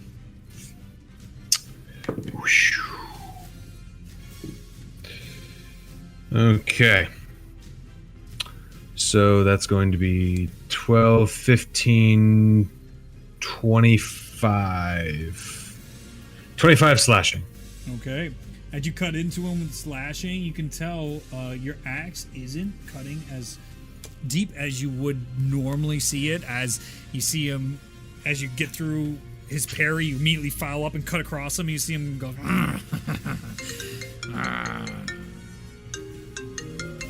Man, I'm playing D&D. Does he make that sound Where's too? my phone? Hang on. Can he make this noise? Oh no! He got a hard call. Hi, man. Like, hold up, stop attacking me. 1 second. I'm playing D&D with my friends. What's up? I'm playing D&D with my friends. No, you're fine. We're just, no, are you okay? Okay, yeah. Points. Oh, okay, sounds good. All right, bye-bye. Cool. All right. It's not Okay. muted on my computer. I don't know. Next time. Anyway. Yeah. So what else? Got anything else, you punk? Yes. Since I can't attack with a bonus action, I will send out a storm aura. Ooh. And the frosty mist Yeah. cascades off of me and onto the ground. Mm-hmm. Whoever's within 10 feet of me gets 4 temporary hit points Right. Hey. Ulazal. and resistance to cold. Very good. Cool. And this dude within my storm aura has to make a strength saving throw. Easy. Unless he rolls an Oh yeah, I haven't gotten a single person with this yet. 27. Yep, that'll do it. As the ice starts to build across him, you just see him give this flex, and all the ice shatters off his chest. And you see him does like even the taunting you with his biceps bouncing, or his pecs rather. His I pecs. meant pecs. Yeah. Okay, so that's you, Mosno. He's going to use his legendary action to attack you. Go for it, That bro, is Chacho. a 17 to hit. I believe that hits. Yeah. You see him bite into you. Give me a con saving throw. Con saving throw. Yep. Oof. Pretty good at that. Con, that's a lot. So that's 25. No poisonous. No poison's gonna slow you down. I am. 12 Oh, I'm it's- resistant to poison It's anyway. not poison damage, it's paralysis, but you can feel Yeah. a different type of poison. What trying is to get into you. resistant to poison? Half damage. Does on that do poison. anything? Half Just poison the damage. damage. Use a type Poison of damage. Yeah, I know, but it doesn't affect like Not for the status the effect. yeah. stats? Okay, I was just curious. And 12 points Yeah. of piercing as the teeth still. 12 piercing, Yep. halved. Yep. And now it is Ares' turn to give me a death saving throw. Ho ho ho. Hello? Hello. 19. Cha-ching! Success. And I'm gonna use, or what? Yeah, go ahead. Was there anything else from your end for my turn? At the end of your turn, he's going to use a legendary action. So Oh, I'm gonna hero action. go for it. Ooh. Trying to get that health back. You don't want to die here. His story doesn't end here unless he's a little bitch. No, the madness god comes out with a 1% rule. Haha. That Whoa. does fuck all for a 19%. What does 19 do? He goes Super Saiyan. Regain short rest abilities. No. That's the Does that include hit dice? Hit dice. No, I You said probably it just regain your hit dice rather than. Yeah. actually- Well, you don't yeah. regain hit dice from a short rest anyway. Yeah, that's true. All right. So, You to do now. try, everybody needs to make dex saving throws as the spikes come out again. As he 22. around. Not you, buddy. Oh. Natural 20 for a 22. Good. So you will take half. Dex 18. Okay. That's a 4. All right. Raleigh Oh. takes 17. Oof. Everybody else takes half of 17. Ari, you get Which 2 is fails on 8. your death saves. I get one fail. 1 fail on your death saves. And I for have it getting a melee twice. attack. Okay. I forgot to give myself the 4 temporary hit points. So then that would now be make for Ulazal. It is your turn, then Eve, then Ralia. A bonus action healing word area. Yeah. Mmm. So he's not dead. He's not dead nor paralyzed anymore. That's Hell good. yeah. Get up, we need you. How much? Oh yeah, I roll for that, don't I? It's just so minimal, I don't think it even matters. 8 healing. That's enough. Alright. And then I'm going to I'm going to cast Toll the Dead on him. Okay. So that's a wisdom saving throw. Okay. Oh, and I'm going to use my movement to get as close to him as humanly possible. Natural 20. Keeping him in the radius. Okay, so he saves. It's a cantrip, so he doesn't take half. Okay. But he's still in the radius. He ain't going nowhere. Oh, does he have to make another save for that thing? On his turn. Oh, yeah, right, on his turn. Okay, cool. You got it. Anything else? Nope, that's it. Okay. Eve is going to another heal for Aerie. She's going to burn her second 6th level heal on you. You heal 60. Nice. Where's your 6th level? Keep the nukers alive. Yep. I have like no spell slots right now, so Yeah, we went into this kind of tapped. I'm kind of useless. Ralia, it's your turn, and there's all the bag of holding shit on the ground, including the bag of holding he dropped. He didn't seem interested in that, so that is an option if you wanted to be like scraping your shit up in the middle of battle. But he took the orb and the Just the sunstone. orb. He left the. He didn't touch the gem. I'll take the gem. Okay. Is that an action or a bonus action? That's an action. You can pick up the gem. Other shit, maybe not so much, but the gem, that's an action. Does anything happen? No, it feels warm in your hand. That's all I got. Okay. Top of the order, he's got to make the wisdom save. That is a 15. That fails. Oh. Full damage! Woo! It's gonna take its I rolled low on that one. It's gonna take its That's gonna be 27 points of radiant damage. 27. Okay. Where's my 27? You got it. He's looking just fine. As Kill this guy. hits him, you see him. Do you hear that? It's the Undying coming for us. Tick tock, tick tock. He's gonna make 3 attacks against you, Ulazal, and oh no, he wouldn't. He's going for Mosnell. And of course he's going for Mosnell. Mosnell went reckless on him. Yeah, you get advantage. He's getting advantage, but no crits, so I want to die. But they're all over 20, so. Yep. Yeah, AC is 16. So. Oh, yeah. So that is Barbarian life.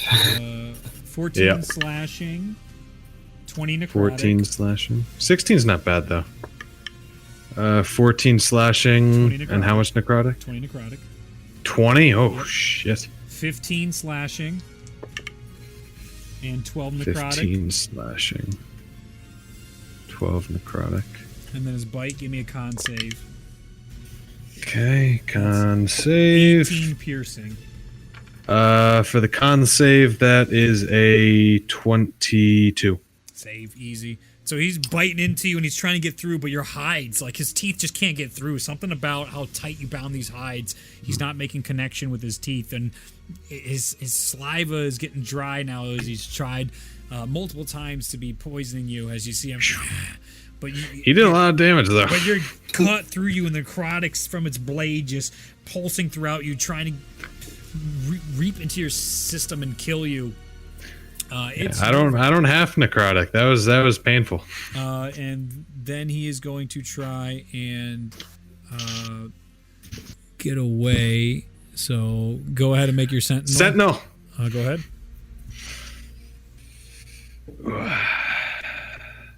What do you got? 22. Oh, he ain't going nowhere. He ain't going nowhere. Nice. Yeah! Go ahead and make an attack. Here. I'm gonna throw my axe into his foot. Go for it.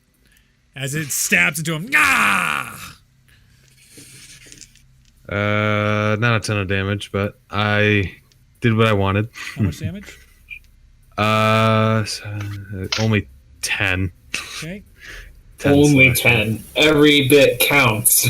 All right. That'll end its turn. It is now Masno's turn. And you can feel the ground starting to shake a bit as time continues to pass. Yeah. Reckless, great weapon, mashed. Go for it. Ares next, then Ulazal, then Eve, then Raleigh. First one is 18. 18 points. Yeah, that hits. That hits.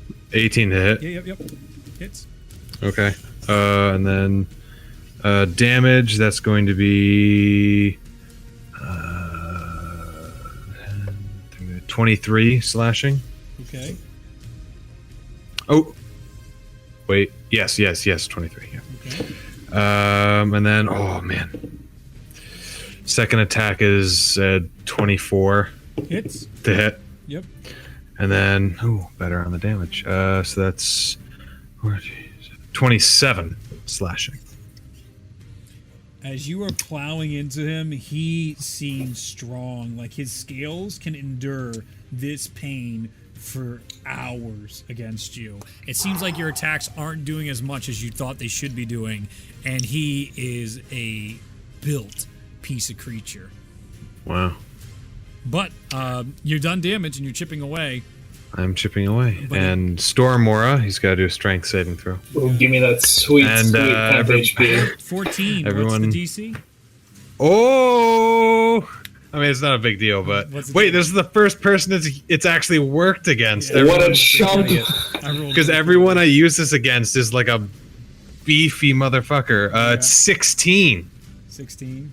Okay. So he cannot move. He gets like ice starts to kind of like surround him Nice. and kind of like encases him. He can still like attack and stuff, but his movement is 0 until my next turn. You see That's him. powerful. It won't matter. It'll soon be over for you. All right. And what you're getting to when he talks to you is not common. You're hearing him speak.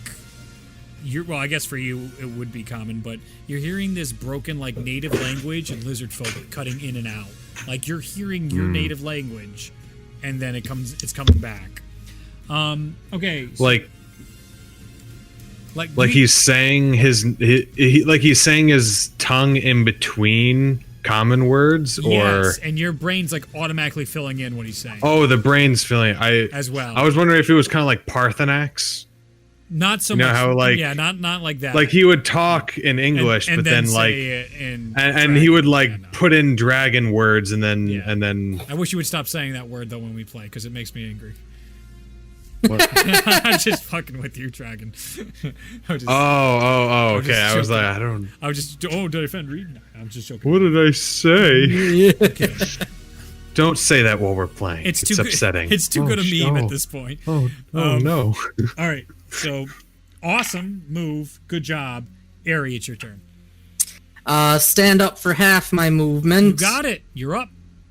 I have a total of 45, so I've got half left. I'm going to make my way to him. 5, 10, 15, 20, 25 can get you here. I'm going to bonus action, sleight of hand, try to steal that orb back. All right. Here we go Mm. again with the sleight of hand contest. Not as good this time. Stress. Not as good. 25. 21. Ooh. Let's go! We got it! Ladies and gentlemen. All right. You have the orb back. What are you doing?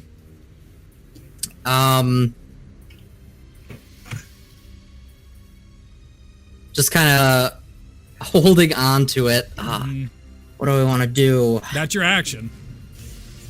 That's my bonus action. Oh, to steal? Rogue shit. Sure. Okay. Because I can do with my fast hands, I can make a sleight of hand check Okay. Good. as a bonus. His hands is with fast. with thief rogue specifically. Yes. Um. I'm with you. All right. What do I do?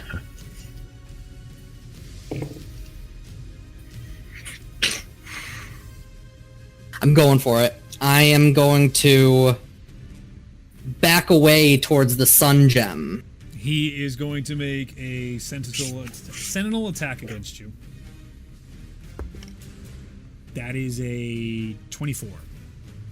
That'll still hit. All right. As you go to run away, he goes, "Not so fast!" as he sticks his glaive right into you. And you're like pulling yourself off the glaive, but that's going to cost you your movement to try and get away. That is going to be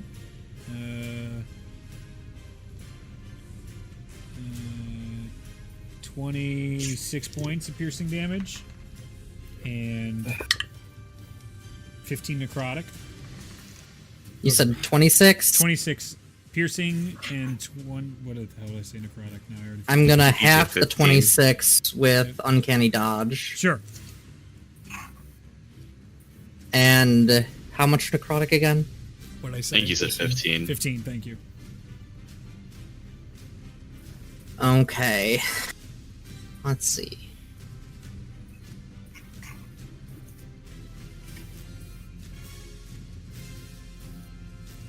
Don't worry, Belona, we're getting back to you. Don't you worry. You got excitement waiting for you, girl. I don't want to fight my dark self. Oh, but you have to. This is what we agreed upon. This is what we agreed upon. Just use Din's fire a bunch of times and it'll die. Anything else you can do, Ari? Or are you done?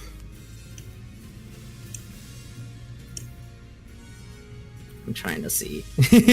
Sure. Ulazal, you're next, so be thinking, but it's also going to make, at the end of Ares' turn, a legendary action to hit all of you again, so you're going to make your deck saves, so you can prepare that right now. And remember, the Sun Gem Bralia has in her hand right now. I'm going to, because I still have my action. Okay. You just have no movement. Your movement speed is 0 at the moment. Correct. I'm going to turn, and I'm going to throw the orb towards Eve. Sure.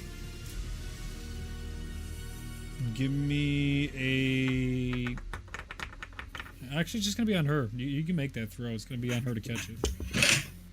Yeah, she catches it. That's like a 24. Oh, okay, thank God. You throw that orb and you see Eve just catch that stuff and you see her nod and just like, let's get our stuff and get back. We have Kane and Belfina inside the cave. Let's get out of here. We need to move! And that is the end of my turn. Okay. Ulazal. But big monster. Okay. So, let's see. The T-Rex comes back in 5 more rounds or 4 more rounds? 5 more rounds. How many rounds has it been? It should be 4 more rounds, I think. It's been a lot of rounds. It's been at least. It's 5 been rounds. it's been like a total of 5 rounds, but Eve Yeah. cast it on the second round. Oh, you're right. You're right. So So it's still eight rounds left because it's 6 Oh, seconds right. and it's a Yep. full minute. Yep, In yep. a whole minute. Still good. Still good. Good. All right. First things first. I'm going to take my movement away towards all the stuff. Towards all the stuff. Okay. 5, 10. Yep, you're right here. And with my normal slow hands, I'm going to scoop as much of the stuff into the bag as possible. Give me a sleight of hand check. That was really good. That's 21. You are worried. You heard the orders. It's time to go. With a 21, you get just about everything in the bag except the diamond dust. That's tough just to be scooping into a pocket dimension. Handfuls. Yeah, so everything else I'd say you can put back in there. Fucking All glitter. right. That hit We got the our ground. stuff, boys. Let's go. Yep. Would that be my action? Yes. Okay. Oh, then I'm going to bonus action healing word muscle at second level. Sure. Give you them juicy Actually, heals. That's going to be 10 points of healing. 10. All right. Enjoy that. I will. For him is effectively 20, so that's good. And then I'll take the remainder of my movement because Ralia has the bag, right? Raleigh has the Sun Gem. Ralia has the Sun Gem. Who has the bag? Is it on the ground? You just picked it I up. have the bag. Yep. Okay, I'm going to use the remainder of my movement to start heading towards the cave. Okay. With that, 5, 10, 15, you did that, 20, 25, yep, you're on your way. You're just about to the cave. You guys are actually really close. He was cutting your path off towards the cave. All right. Eve's turn. She is going to Insect Plague at him at 8th level. Somebody better call an exterminator, because we got an insect plague. She takes her staff and she taps it on the ground and then swirls it over her head, and as it comes over the top, all of this just swarm of insects goes towards him, and you just hear her do this high-pitched whistle, kind of like Guardians of the Galaxy style, with the guy with the wand, and the insects just go onto it, doing 37 points of Nice. damage. Which would be... Okay. That much. And that would be that number, and that equals that number. Starting to get a bit haggard, but still looking strong. And Eve is going to peace out with the orb. 5, 10, 15, 20, 25, 30, 35, 40, 45 is her movement. She is entered into the cave at this point. Before she pops her head in, she's just like, "Don't die! Come!" As she's not completely going in there because she still wants to revive anybody in case anybody falls, but she's got the orb and she doesn't want to be caught out here because she's terrified of what could be coming. Ralia, your turn. Ralia is going to try to cast a hypnotic pattern. What kind of spell is that? It's a charm. Charm. Charm automatically fails on this creature. Okay. Then I will run inside. Okay. As you do it, you're like, "I'm Spell. contributing!" And you just get shut down. You're like, "Fuck this." 5, My- 10, 15, 20, 25 with your Ulazal. Okay. You guys are on your way out there. It is now just him. As you see him just starting to get a little upset. This ice. He's like, he's going... Everybody make their dex saves as these spikes come out towards you guys. Dex save. That's fail. 26. Natural 20. All right. Anybody... Kind of wish I saved that for an attack. Anybody above 18 saves. That is 29 points of piercing damage. Those are high rolls. As they- 29? Holy shit. They come out again. These are like spears going right into you out of the ground, and they're staying. 7. It's not like it, boop. It's like it's piercing into your body and staying in there like you've just been murdered. But not you. Oh, look at guys. that. I've been impaled. Yes. That's what I was going for. Top of the round, you actually see another one of the Madness Tyrannosaurus Rexes coming through. That was what you were hearing beforehand, prior. The big boom, just not even on screen yet, but he's coming. So he's over there. Don't worry about him. As you guys are over here. Oh, I'm worried about him. As you turn around, you can see it coming through. That's part of the shaking of the ground. And I'd say at the top of this turn, you can feel this like presence now entering the area. That your gut sinks deep, and there's this nervousness in the air. That something that wasn't in this area is now in this area, and it doesn't feel good, to say the least. And you're hearing, instead of silence, you can hear... Let's see, where were you guys? You wouldn't be familiar with this noise, I don't believe. But it sounds like this low sound of voices, of these snarls in the distance, like this hum, and it's coming from all sides and all directions. You can hear this massive hum all of a sudden throughout the forest. Top of the order! Your buddy! He's here, and you see him. Fuck this ice! What's the save to get out of the ice? There it's is no one. save. It's he cannot move until the start of Mosnell's turn. Yep. Little monster! Well, he's angry at you. He's going to attack recklessly against you poorly, may I add. Poorly. Your armor class is what? He only hit you once. 16. Wow. You have him completely distracted. He's just flailing out there. You're easily dodging it now, but one of the glaives does hit you. Oof. That is a lot. Oof, he did well in that one. 1 damage. That is 14 piercing and 22 necrotic. That's fine. Okay. 22 necrotic. I don't like that part. Plus 35. My bad. And you see him as he's getting angry, he's just panicking, and that's all he's got. It is your turn, Maz, now. Is that Airy right next to me here? Yep, Yeah, it's just the two of us. Just you two. Everybody else is pieced out. Run! I'll be fine. All right. I'm like, as the barbarian, I feel like an obligation to like be the last to leave. But okay. Question for the DM. DM is listening. Could I run by and just pick Airy up? If you don't get sentineled. Well, that could happen. I don't see why not. You could use your action to try and pick him up and run with him. He'd probably be faster though. You know he's faster than you. Yeah, but then by his turn, he can run. Sure. Okay. Yeah. Give it a shot. I'm just trying to get us out there, so I'm not leaving him on his own in case shit goes down. That is a 17 to hit. Oof. For Sentinel? Yeah. Yeah, that hits. You go to move and you see the glaive just cut into and just like, you dance with me. That is an 11 slashing and 12 necrotic. 11 slashing. Yep. And 12 necrotic. So You can tell he seems to be doing more damage the more hurt he is. I don't like that.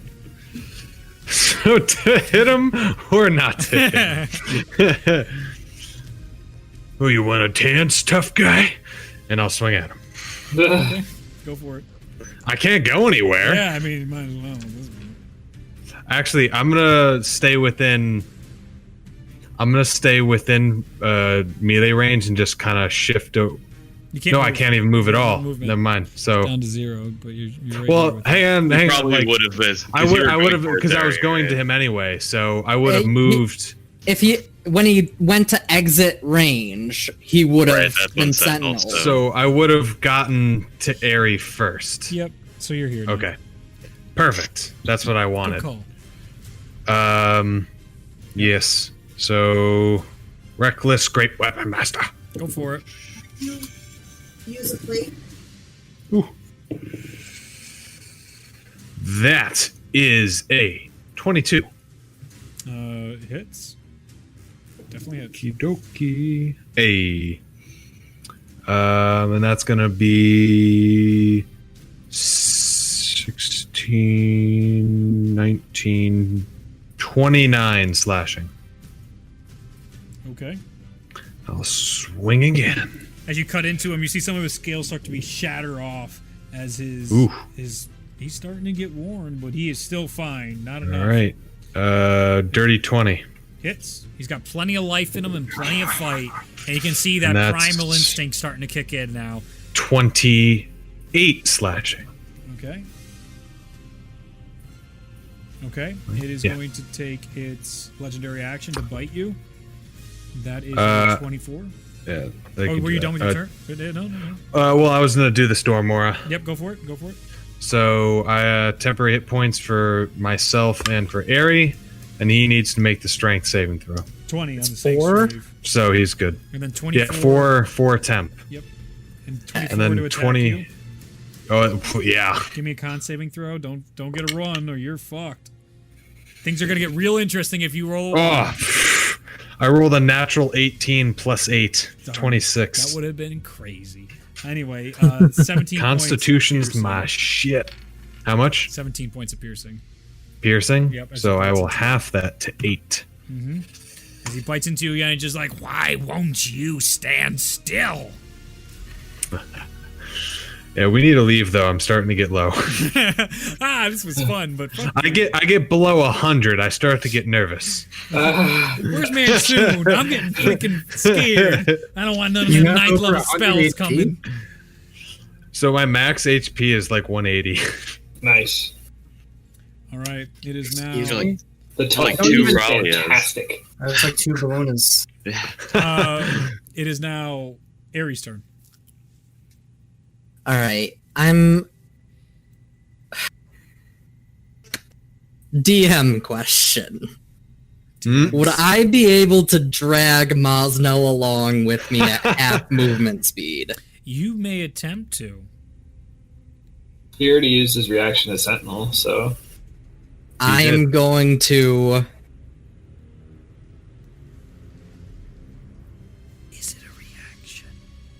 just to be safe, Probably. I am going to take my dagger of venom and swing at him.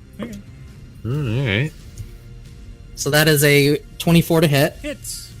You have that ability. So that's going to be 10 piercing damage. Okie dokie. And then I'm gonna He looks tired. grab Mosno and I'm gonna run for my full movement speed. All right. I say the two of you can move at half speed together as you get out of range as he flails that attack towards you.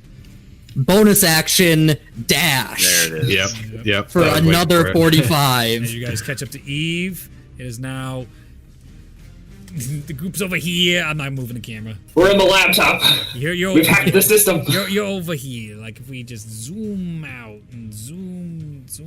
I can't even get you. You're there. That's it. Don't worry about Oh, Man, Don't worry about it. camera died. You're getting. We've entered the You're off abyss. the board. There we go. You're off the board. All right. we could have took him. We could have took him. As you're grabbing Maz now, Ari, you hear him. You and me, Ari. We had him. We had him on the ropes. Realistically, you probably could have. That T-Rex was coming around the corner, though. I don't like that. That's true. It's giving you the stink eye. As you guys continue forward, Ralia, it is your turn. Can I see any dead bodies around him? There's 2 at least. I think I can probably see 3, but Around which person? around the guy we were just fighting. Yeah, there's 3. A store brand Madness- Ragnorum. There's Walmart Ragnorum. that's not just a knockoff fight. It makes sense in our world. No, immediately, that's what I thought. Yeah, it's like there's lesser generals or something. Ooh. Great value, Ragnar. Yeah. Great value Ragnorum.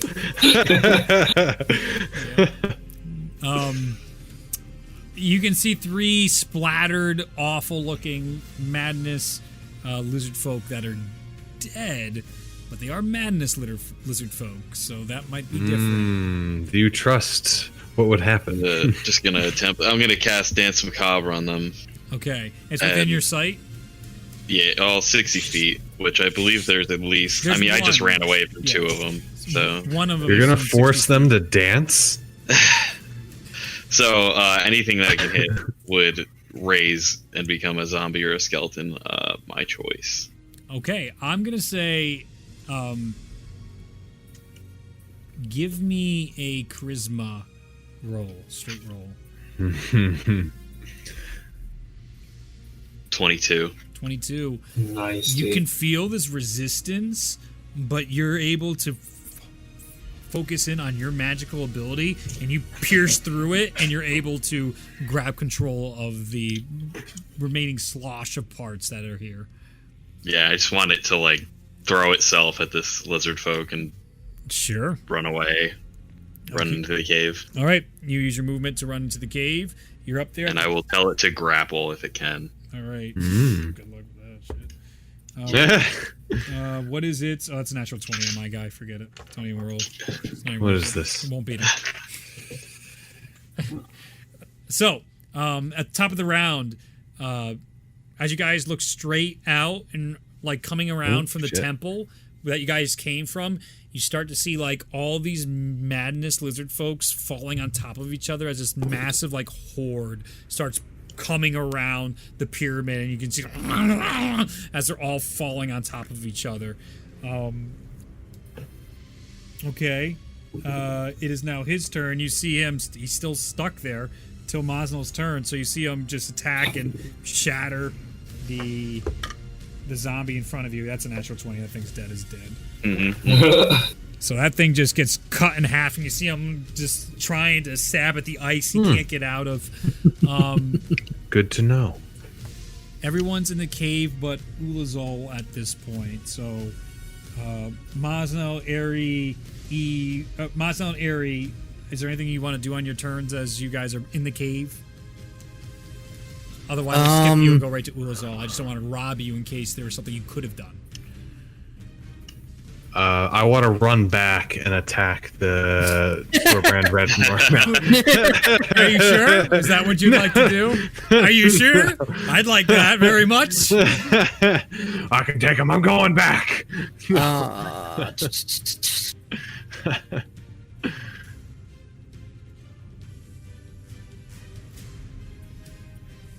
Just because I can. Where are you? Do I have any more of those? There we go. Just because I can, I'm just gonna fucking dump like half my bag of ball bearings behind us. If everyone's close enough, I'll get inside the group and do a storm aura so everyone gets 4. Yep, everyone is. Temp HP. Everyone's all together. Yep. I'll do a nice group temp HP aura. Thank you. Ulazal, your turn. You got it. Yeah, I'm going in. All right, you use your full movement. You get in there. Eve's turn. She closes the gates of what is normally just like an open area. She basically rock collapses so nothing can get through. As the Madness Tyrannosaurus is turning the corner, you can see the other one finally break 3 of the ice. You see him, rah! And as your group looks toward that pile of madness creatures coming towards, you get this outline of a massive looking lizard folk just staring. You see like these purple glows where its eyes are, and it seems completely cast in shadow, and it's just looking toward your group as the stones are slowly falling, and then the horde is lurching forward. As the horde goes forward, it doesn't look like that shadow is moving anywhere. It's just like going around it as it launches forward. And you see the other one goes like, the orb, it's there! And then the final rock closes. And that's where we'll take a break, and we'll pick up with Belona in her anti-fight. My nemesis! was As you feel the bamboo rise beneath your feet, Belona, all these different stalks come out, and there's this mist that comes out in front of you, and you see that shadow version of yourself holding one of your crossbows fade, and you can't see as it completely disappears. You hear, the will of the hunt must be felt. Sometimes your worst enemy can be yourself. You can hold yourself back. You can be what blocks your shots. Defeat your darkness within you and complete the trials. Find your pathway. With that, you can hear this like there's like an enhanced echo on the version. It's a couple tones lower of your own voice within the fog. And you can just hear, yes, Belona, just beat your darkness. That's all you have to do. Oh god. I need you to roll initiative. I hope I go first. In classic fashion, I rolled a 6. Justin. I rolled a 2. I don't know what to tell you. Bro. It doesn't matter what I do. I could make a character with plus 20 initiative and I'd still go last. Top of the order. Not me. Justin Belona. I rolled a natural 1. Are you serious? Yep, for a +4 to a 5. Let's go. I'm the best! Alright. The only thing that could be worse than you is you. Yep, exactly. My dark side is even worse than I am. That makes sense. So can I see my No! It has disappeared within the fog in front of you. There's nothing but fog. And a long way down, these seem to go on and on, these bamboo stalks. And there's tons of them all throughout. I just have some of these to show you platforms, some bigger than others. Okay. In front of you right now. You can make a perception check to try and maybe hear where she's at, but you're going first, so that might be difficult. Yeah. You can guess where she once was last.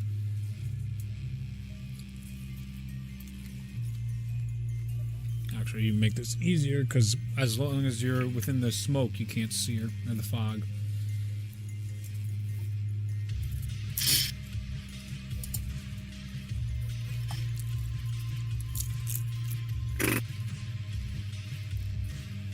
Can I just make an attack with disadvantage? You most certainly can. You just have to guess what direction she's at. Alright. And you can also try and move, check? but if you move, you're going to have to make athletics checks across the bamboo. I would like to move to the left. Sure. So give me an athletics check. Can I will say, is it more landing carefully on each of these bamboo pieces? Yeah, she's walking across them, is the type of deal. She doesn't want to fall, and basically she can't fall off them. She's only going to be losing her movement every time she doesn't gracefully land from one to the other. Yeah. Feels more acrobatics. I would argue that it's more of an acrobatics. Covers your attempt to stay on your feet in a tricky situation. I'll give you acrobatics, but I'm thinking athletics like Sly Cooper, Ninja Spire jumping on this stuff is where I'm more going towards this. It's a gray area, man. But I'll give you acrobatics just because we already tested you on athletics and you're shit at it. No kidding. Thanks. That's 22, so thank you. You know what? I might take that back next time. You move 15 feet as you find yourself running atop. You have your one crossbow out, and you go across each of these, like, just big enough for your feet bamboo tops, and you can feel them swaying every time you touch them as well, and you can hear the wind swirling around, and with that, your eyes are still darting to see if you can get any closer to see her. You are... No, you can't see her yet.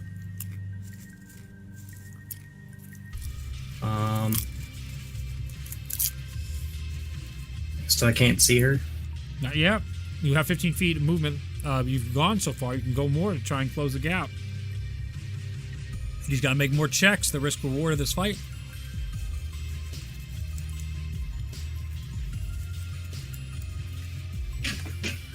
Oh.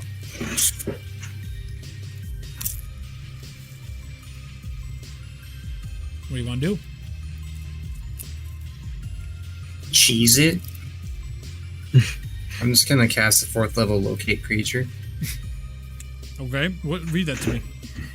Describe or name a creature that's familiar to you. You sense the direction of that creature's location as long as it's within 1,000 feet of you. If it's moving, you know the direction of its movement. The spell can locate a specific creature known to you. So I can just, as long as you see it up close. It's not a creature. Alright, well, that's fine. It's an entity. Noted. More like a shadow. Yeah, whatever. It's always you in shadows with my characters. Can I just, like, try to perceive where the hell she is and attack? Or Yeah, you still have 15 feet of movement. No, you can still attack. All you've gone is 15 feet so far. You still have whatever the remainder of your movement is. Well, I cast that spell. It didn't work. So it's right. You're right. So, no, you lose your action there. I still want to know where she is. Yeah. Go ahead and make a perception check. 20 total. As you listen, you get the sense she is somewhere back in this area from you. Okay. As you can hear some sort of like not labored, but soft, trained breathing that sounds exactly like your own. And you're also like, do I sound like that? Her turn. She has to make a check. Acrobatics. Fail! Just barely. That was close. And you see her appear here on you with the crossbow, and you see her smile at you. As she goes and takes a shot, she tilts her head. I don't smile. Lies. Oops. This is a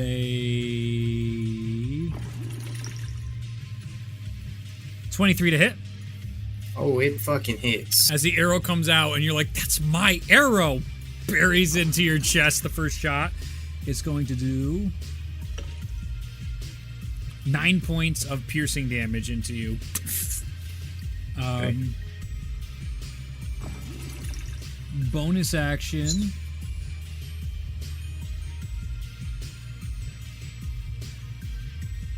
Go away, all this crap on my screen. Thank you.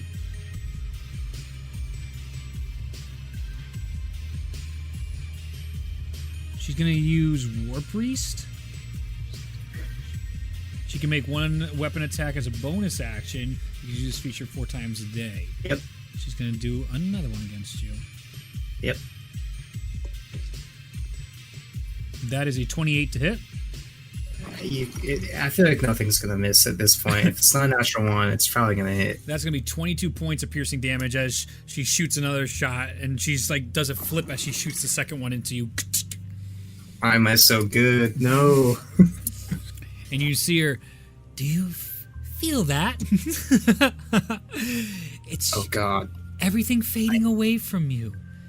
You thought you were so strong, but this is where you peak. This is your end. There's nothing more for you. Now it's my turn. You don't get to leave here. And with the remainder of her movement, Your darkness is more giggly than Ralia. I know, right? she is going to disappear. She makes her jump and she disappears back into the mist. It is your turn. Oh. It's that. It's like that, is it? It sure is. Okay. What do you want to do, boyo?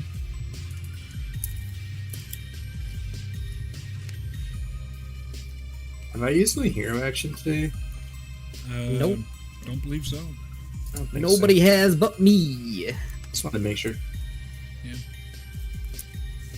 You got back from something. Yeah, you're good. You're good enough for me. Pretty sure I I don't have care. it. Yeah. I don't care. It might as well gone through 4 days in the trial. If I can't remember it, just this is what this is for in case you're fucked.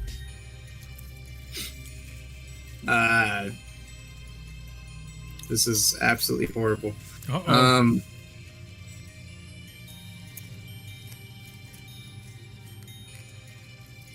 I guess we'll go for an attack here.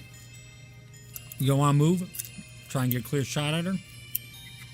I don't know where she is, so I'd like to try to get an idea of where she's at before trying to move again. Okay. Give me a perception check. And you got to get within a certain range and you'll be able to see her, is all.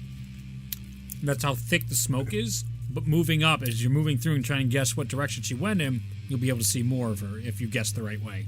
Or the high perception check, you'll have a good idea, a really good idea where she is. Total 20. Yeah. Somewhere toward the middle, she went towards at the end of her turn.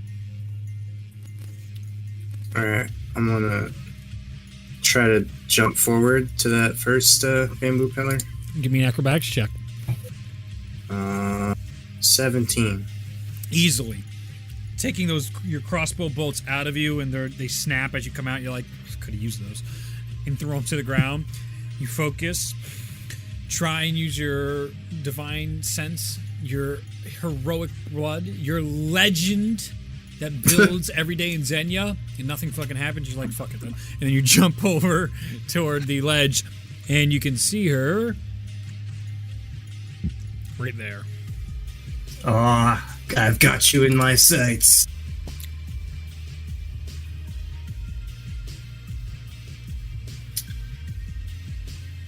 Yep.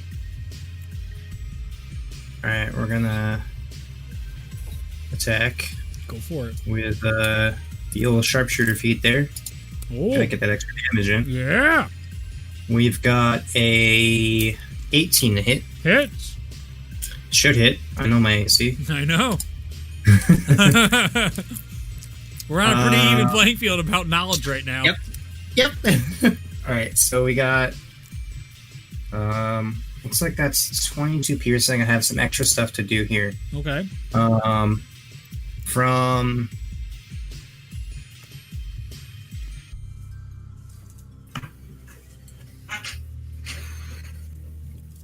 okay, I can add an extra D8 to that from Divine Strike. Okay. Nido Burrito. So 28 piercing for the first attack. Okay. Second attack, same situation. All right. And That is a what's plus 9, 26. Oh, it tells you I'm an idiot. I'm an idiot. Anyway, that hits. Yeah, it does. That's gonna be 19 piercing. Got it.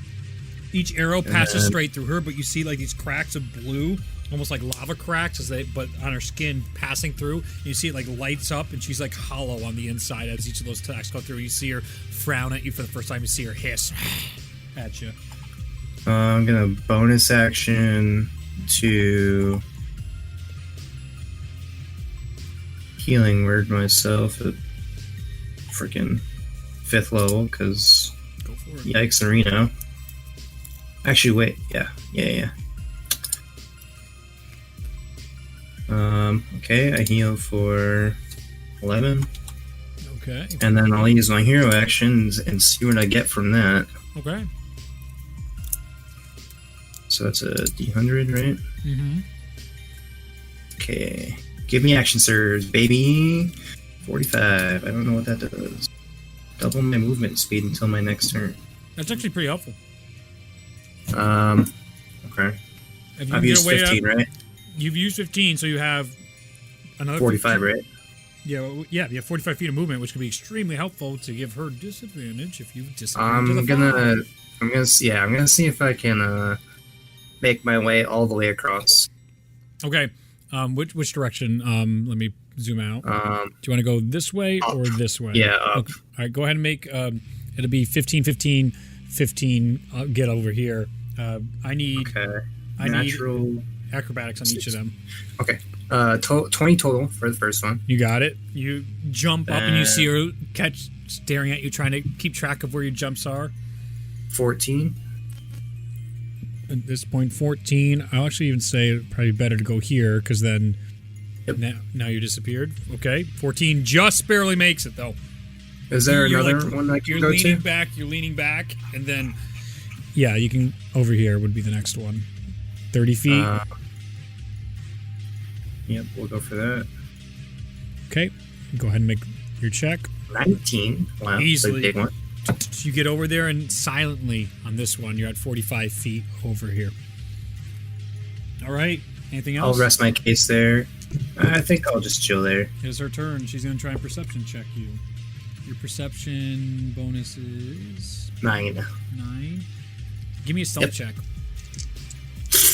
Guess what's also 9? Ooh. 18. Okay.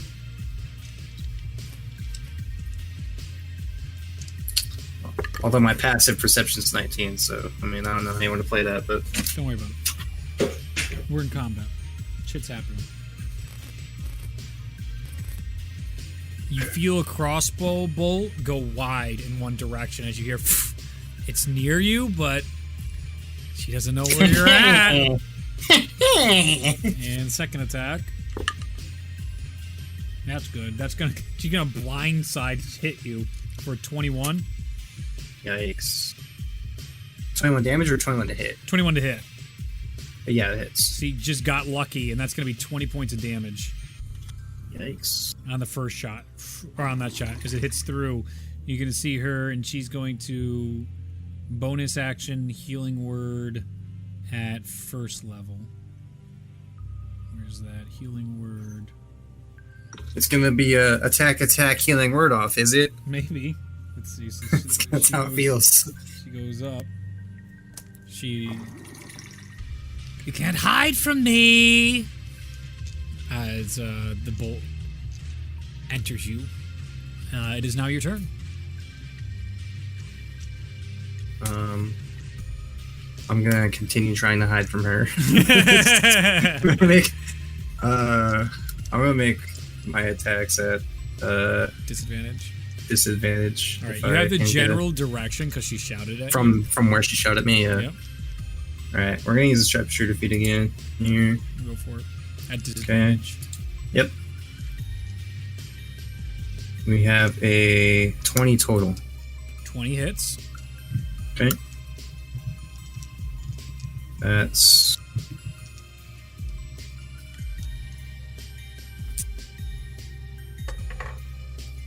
22 piercing.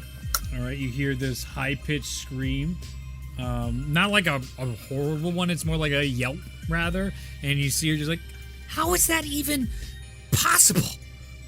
I'm you. I'll shoot again. I'll go for it. You hear 19.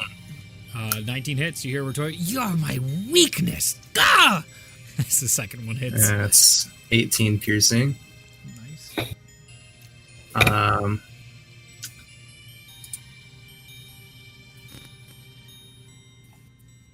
We're gonna do another healing word at. We're gonna do 3rd level for this one. Okay. That's gonna heal for more than. Okay, of course it does more because I rolled 4s. Anyway, that heals for 13, and then I'm gonna move. Can I move to that like thinner horizontal piece from where I am? Up one. Nope, right. Yeah, that one. Back to this one. Yeah. Go ahead and make your acrobatics. Okay.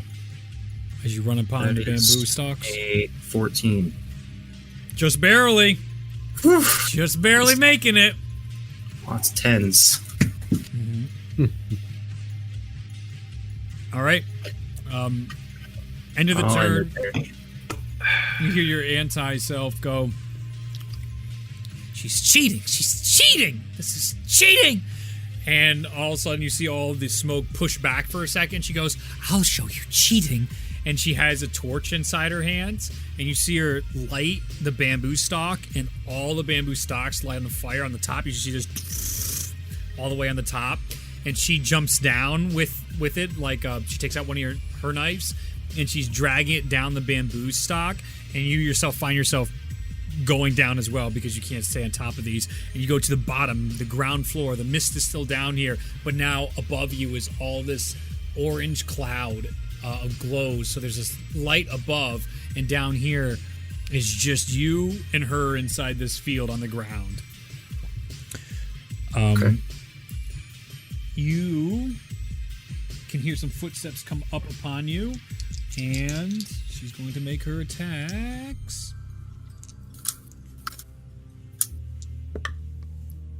Okay. She knows where you are.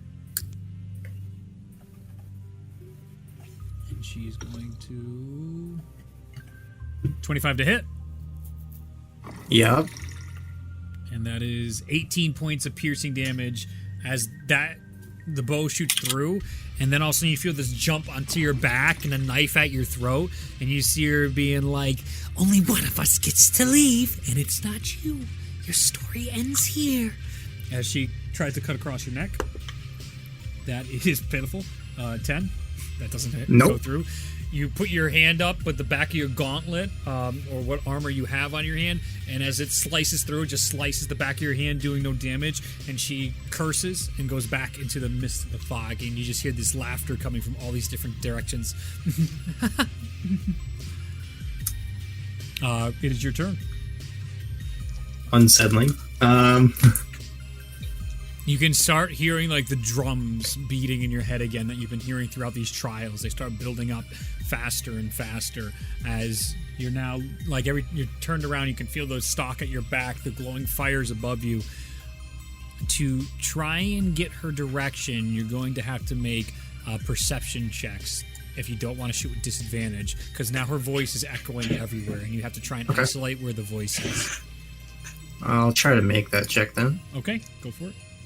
That is a fat 28. Okay. As you calm down, you're listening, and you feel the call of the hunt. You can feel Mugdis guiding you. You can almost feel his waters surrounding you and surrounding this area, being the eyes for you. And then as the laughs are coming in all these directions, you feel her foot hit into one of the water puddles inside this area, and you know her location. Okay. You do not have disadvantage. Excellent. She did.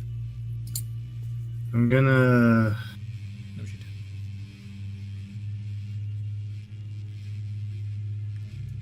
Bonus action.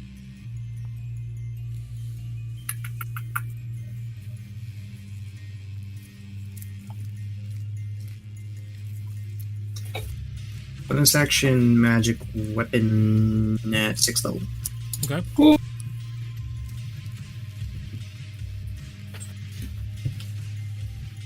Yeah. Go for it. And So you I got summon the plus- spear of Mugdis as the water around comes off the ground and No. no. It's blessing my crossbow. Oh, okay. Yeah. Sorry. I was thinking spirit So weapon. my crossbow is just infused with, I guess, like the watery The mist. water comes Mugdis. onto your crossbow. Yep. So Okay. with the sharpshooter feat, Mhm. I only take a -2 penalty now. Okay. You know, burrito. Good combo. No kidding. Go for it. So what are you gonna do? I'm gonna attack at her twice. Go for it. 25 Hits. and 27. Hits. Or 26, I should say. 26, sorry. As Natural you, 18. you shoot the crossbow off, reload, shoot another shot at her.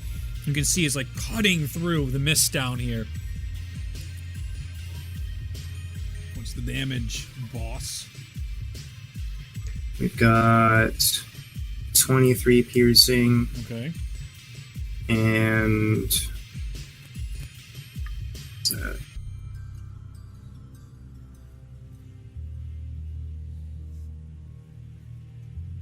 so I got to roll my d8 here. And then 28 piercing.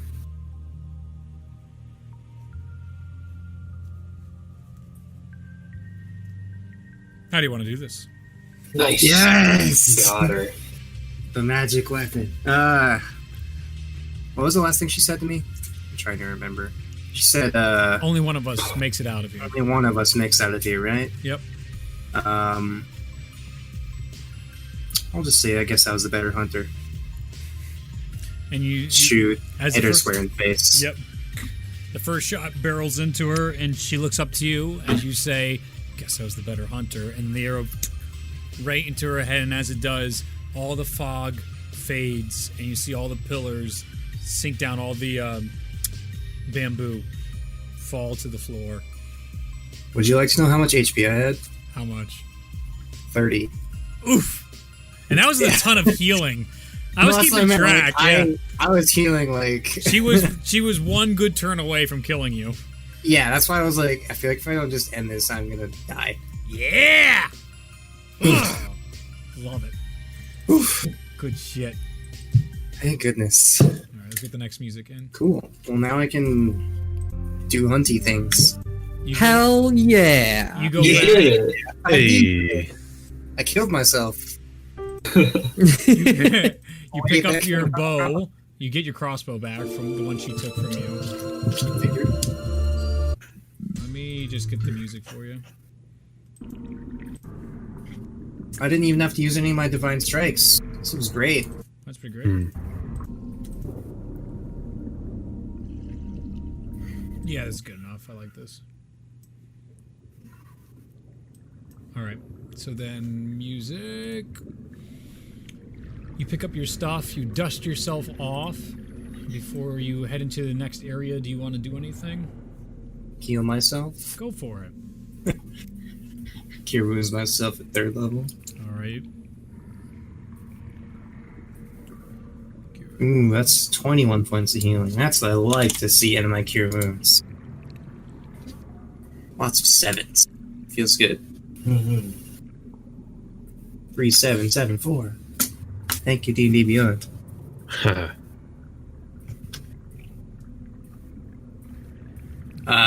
Yeah, that's all I'll do. In front of you, the wall, it comes this like stone, very similar to many of the other pools of water you've entered. This stone comes out, and you can just see the water at an angle. It should be spilling out, but instead, it just shimmers in front of you where you see yourself. And now all the markings are showing and glowing this beautiful blue on you, around your eyes, down your neck, across your arms. As it shimmers in front of you, it seems like the exit to this area. Take it. As you walk through, you feel the waters of Mugdis walk through you, and you enter this final chamber. As you look around, there's this beautiful shimmering light. Like the light beams are also cutting through on the walls and the sides as this large glass structure with all these different woven steel, like almost like cursive and shape to it. Has the light cutting through on these massive circular glass like windows almost embedded into the wall. You see all these plants around you in this plain steel chamber. On the floor, there's one bridge that leads to the opposite side where there's all this overgrowth around stone statues of Mugdis. And you can see pools of water all around and a waterfall around Mugdis as well on his statue falling into the background. You see these plants in front of you. As the water is healing into them, you see them start to come up. At the center of them, you see these glowing stones and gems in each of these different plants inside this room. As you slowly walk toward the bridge, you have a chance to take in this final chamber. You feel this deep connection with the hunt with Mugdis as you enter this room. You find this peace, but this adrenaline that comes with it, because that is what the hunt calls for. You faced each of these trials with great success, and in front of you there is what looks like in the statue where Mugdis' statue is looking down, there is one such plant that hasn't blossomed yet and isn't glowing. What do you do? Do I seem drawn to it? Certainly. And the other plants, like, they're kind of... They're all there. They're not, you're not feeling any traps. They don't seem like they're going anywhere, but they're there, and it's very much beautiful. It's this beauty that you also find within the hunts, almost like before you go for your kill in the morning, you see that beautiful sunrise, and as it hits the entirety of the world and everything is still sleeping, it's that hunter's beauty that's cutting through. And does it look like any plant I've ever seen? It's a very strange looking plant, to be fair. It looks like what would be a normal sprout, and it's opened up, but it's much larger. Normally, like little clovers of sorts that would come out of the ground and open up. Those are tiny. This is like the stem is probably about the stalk is about 5 feet tall, and it opens up into these large leaves that are like 3 feet wide with these large gemstones at the center. I'll take a walk towards it then. All right. The one that's not blossoming. Okay. As you walk over the bridge, you can see the one that's not blossoming start to grow, and the water going over the Mugdis statue with its hands out. Above it, you can actually see another stone head and stone structure, and the eyes light up with this blue as it's got this big dinosaur-looking maw to it. And you see here, you have walked the pathways, and you have proven yourself worthy to be one of Mugdis' champions. You have earned your markings of nature, young Belona.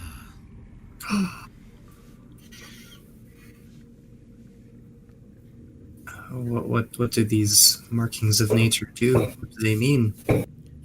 What are my duties? They give you the strength of the hunt. You are now a champion of Mugdis. You will be a threshold of the hunt. These markings will empower you to do what is unimaginable. They give you strength. They give you speed. They give you senses beyond what normal beings are capable of. This is your reward for your dedication to the hunt.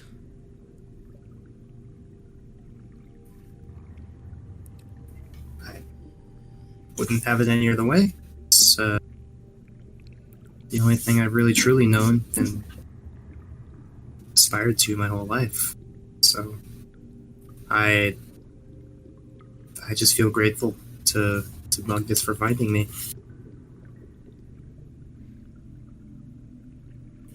You now have a great responsibility as the last and newest surviving champion of Mugdis. This power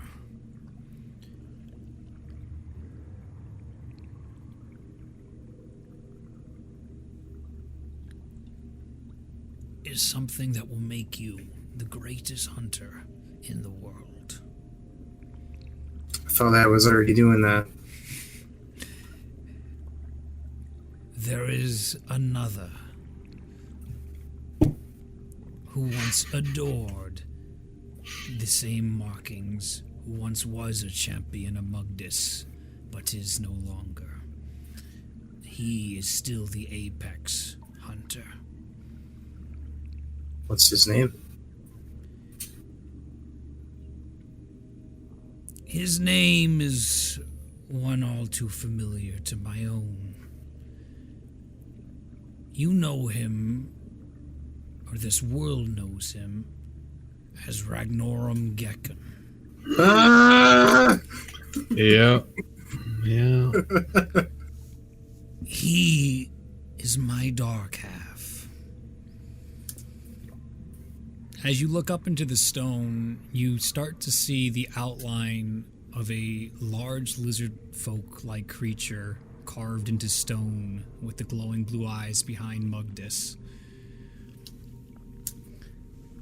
Behind Mugdis? Oh my god! Behind the statue. Ah!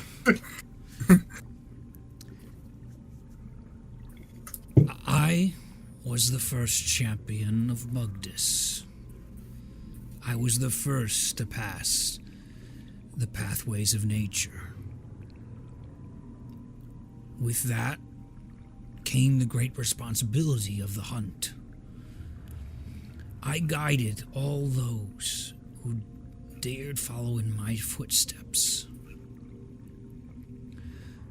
But a pupil of mine, an old one, a white and sickened old one, assured me he was healthy enough to take the test. I guided him as I guided many others through. But something went amiss upon the final trial. When he looked upon the water as you did, his darkness did not come. When I came to investigate, mine did. When it came out, it fought me, along with my pupil.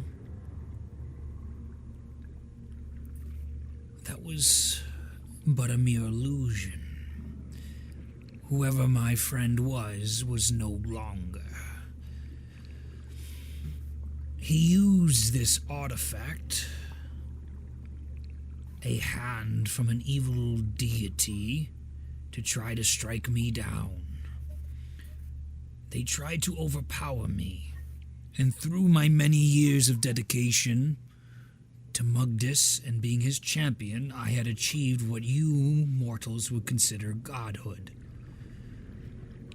But even I could not overcome myself, this hand, and this sphere of utter annihilation he held. As we battled, I retreated here. I was able to defeat my student, or what remnant that he was. But in my battle with my other self, I was mortally wounded, and I prayed to Mugdis for help. He turned me and encased me into stone here to help future champions, to make things right. You must defeat my darker half to restore the punt. What's your name? My name is Ragnorum Gekon. So there are two Ragnorum Gekons. He is part of me, and I part of him. He has half of what I am, and I have half of what he is. What happens if I kill your other half? Then it disappears, and it is gone from whatever terrible deeds it has done without a conscience, without my discretion. And who is your pupil? My pupil was an old one, long ago. I've seen many come through. You are but the third in the past millennia to pass these challenges.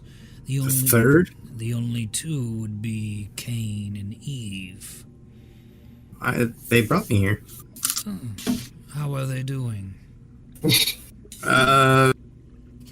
They're doing great.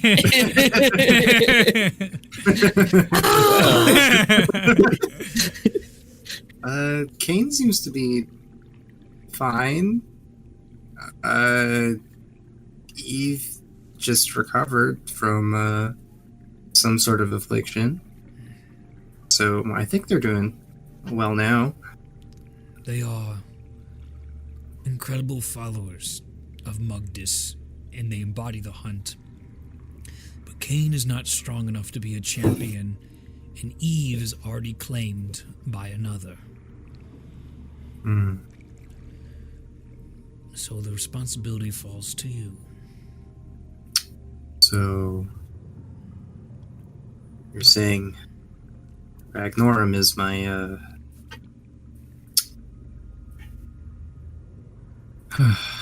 my duty.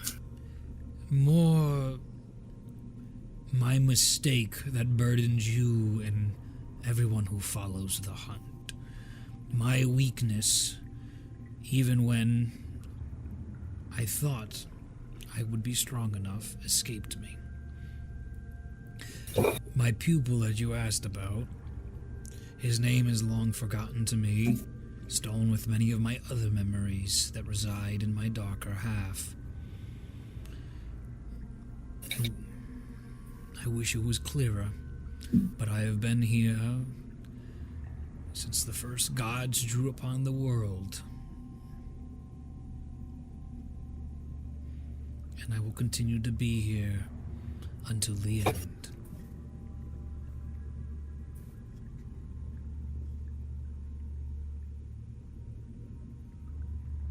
As he looks forward, you see like the stone, his eyes light up a little bit, and you can see the plant before you reach out. It grows, and then it feels like it's holding something really, really, really heavy, and then it drops forward in front of you and opens, and you can see 3 gigantic diamonds appear in front of you, each worth 25,000 gold pieces. Yo, let's bring some people back to life. Let me just throw those in the inventory there real quick. 1 minute, fucking wait! Don't you go anywhere! What the fuck?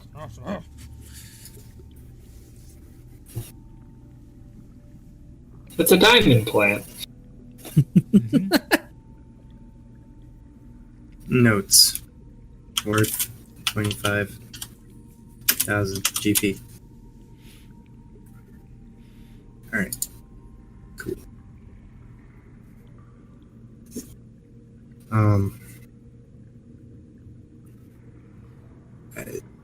It's a lot to take in, but what sort of I mean, how will I know how to defeat Ragnorn? Does he have any weaknesses? I don't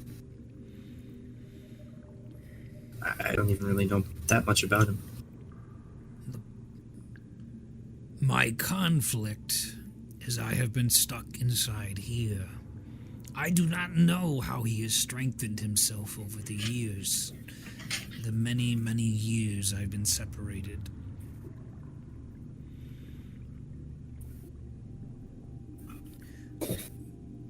Through Mugdis' guidance, your friends, your companions, draw strength. Together, you are not enough to beat Ragnorum, my darker half. You need more than that. There are legendary artifacts that exist in this world. They are counter to the madness. These artifacts would be devastating against my other half. What are they called? Which ones in particular, really? They are called the Claws of Zahir. Okay. Each of these magical swords were wielded by the champions of the past in one of the first great wars.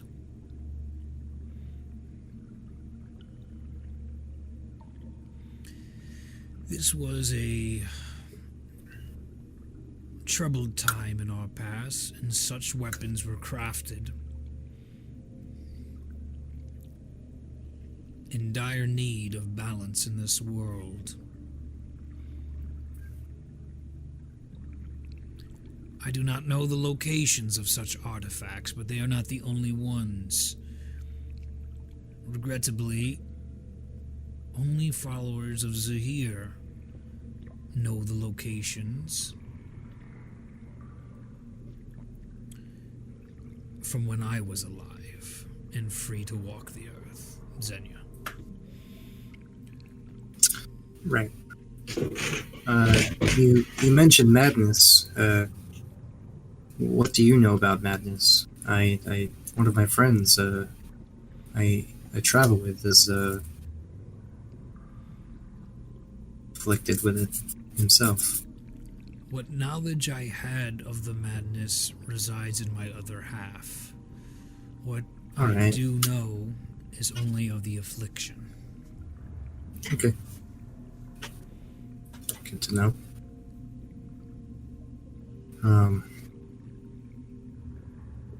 Right.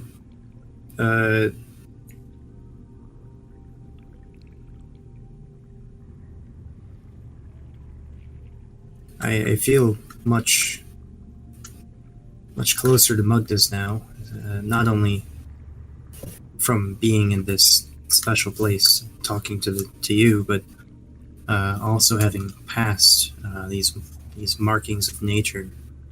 I can feel different, but I don't know what they do. It will come to you what they do while you're on the hunt.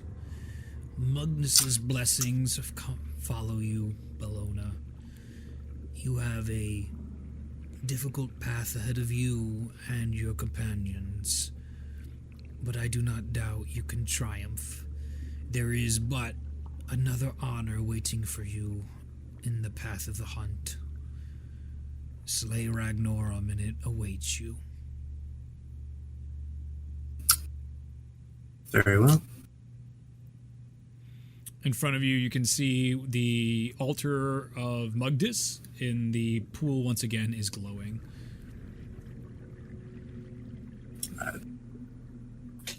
Look over to him first, like, is that for me? Kind of a look. When you wish to leave, you may leave through there. The other gem plants you're welcome to as your reward.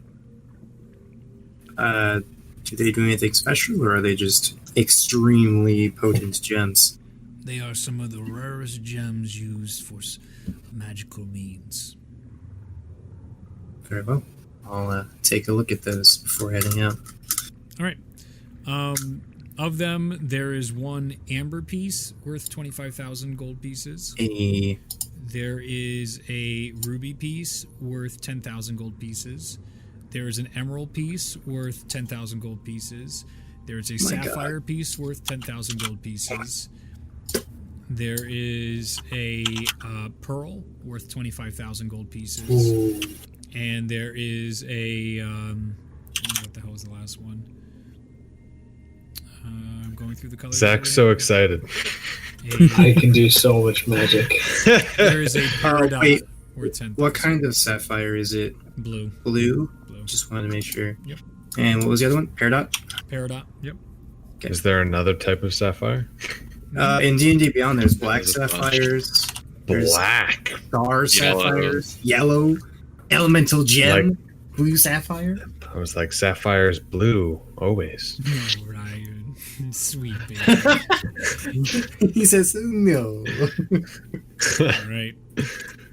You collect the gemstones. I don't remember the values. Everything's 10,000. 2 of them are 25,000. The pearls Pearl. are 25,000, The and, Pearl. amber. and the amber is The amber and the what? Pearl. The pearl were 25. Thank you.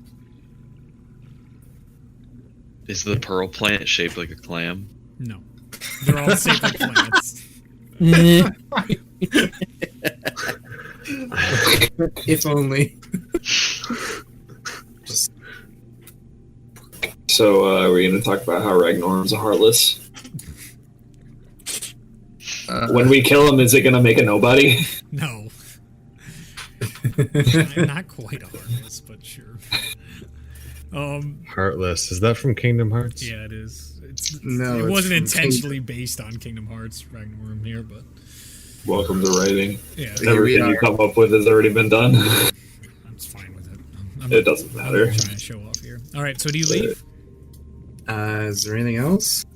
Unless you want to keep shooting the shit with Ragnorum, which you're more than welcome to. Nah, I'm good. Think I'm ready to go. All right. I asked him everything I wanted to ask him. He doesn't know anything because he's just an old dingbat stuck here. He's just a hermit, bro. He doesn't know anything. He's not with the times. And you teleport.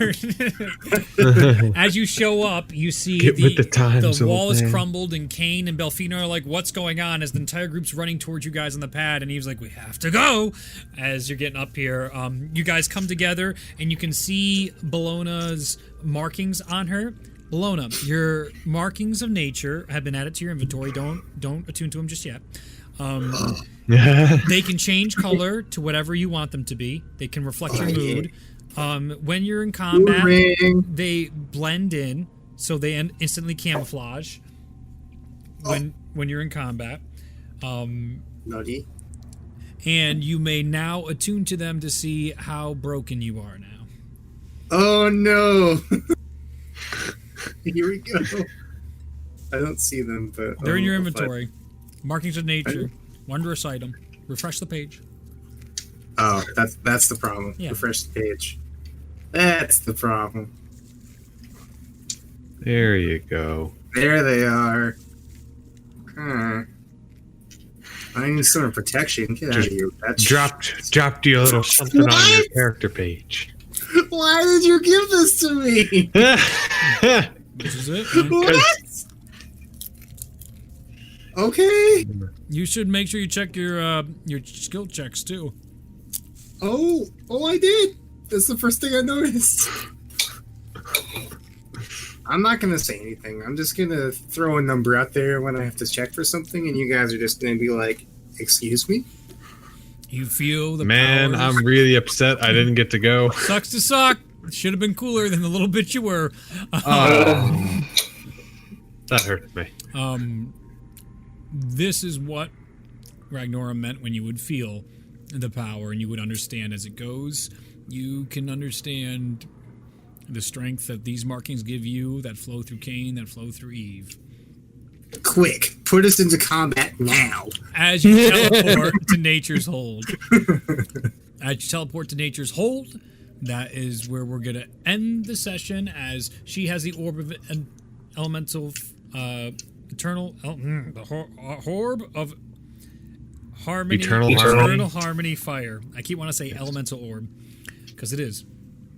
In her hand, the gem, the Ralia has the sun gem. You now have the markings along with the gemstones, and you guys are back in Nature's Hold at the end of the day. And we are far the fuck away from those bitches. You most certainly are. And that's what we'll end tonight's session, and we'll pick up. And this was all in the course of like 6 hours. Yep. For a This productive is like day. a morning. Yep. It's now. You come back and it's about 8 p.m. because you did the whole morning Vecna cave, and then you did this cave. So you guys in one day have cleared basically 2 dungeons. Why have the chosen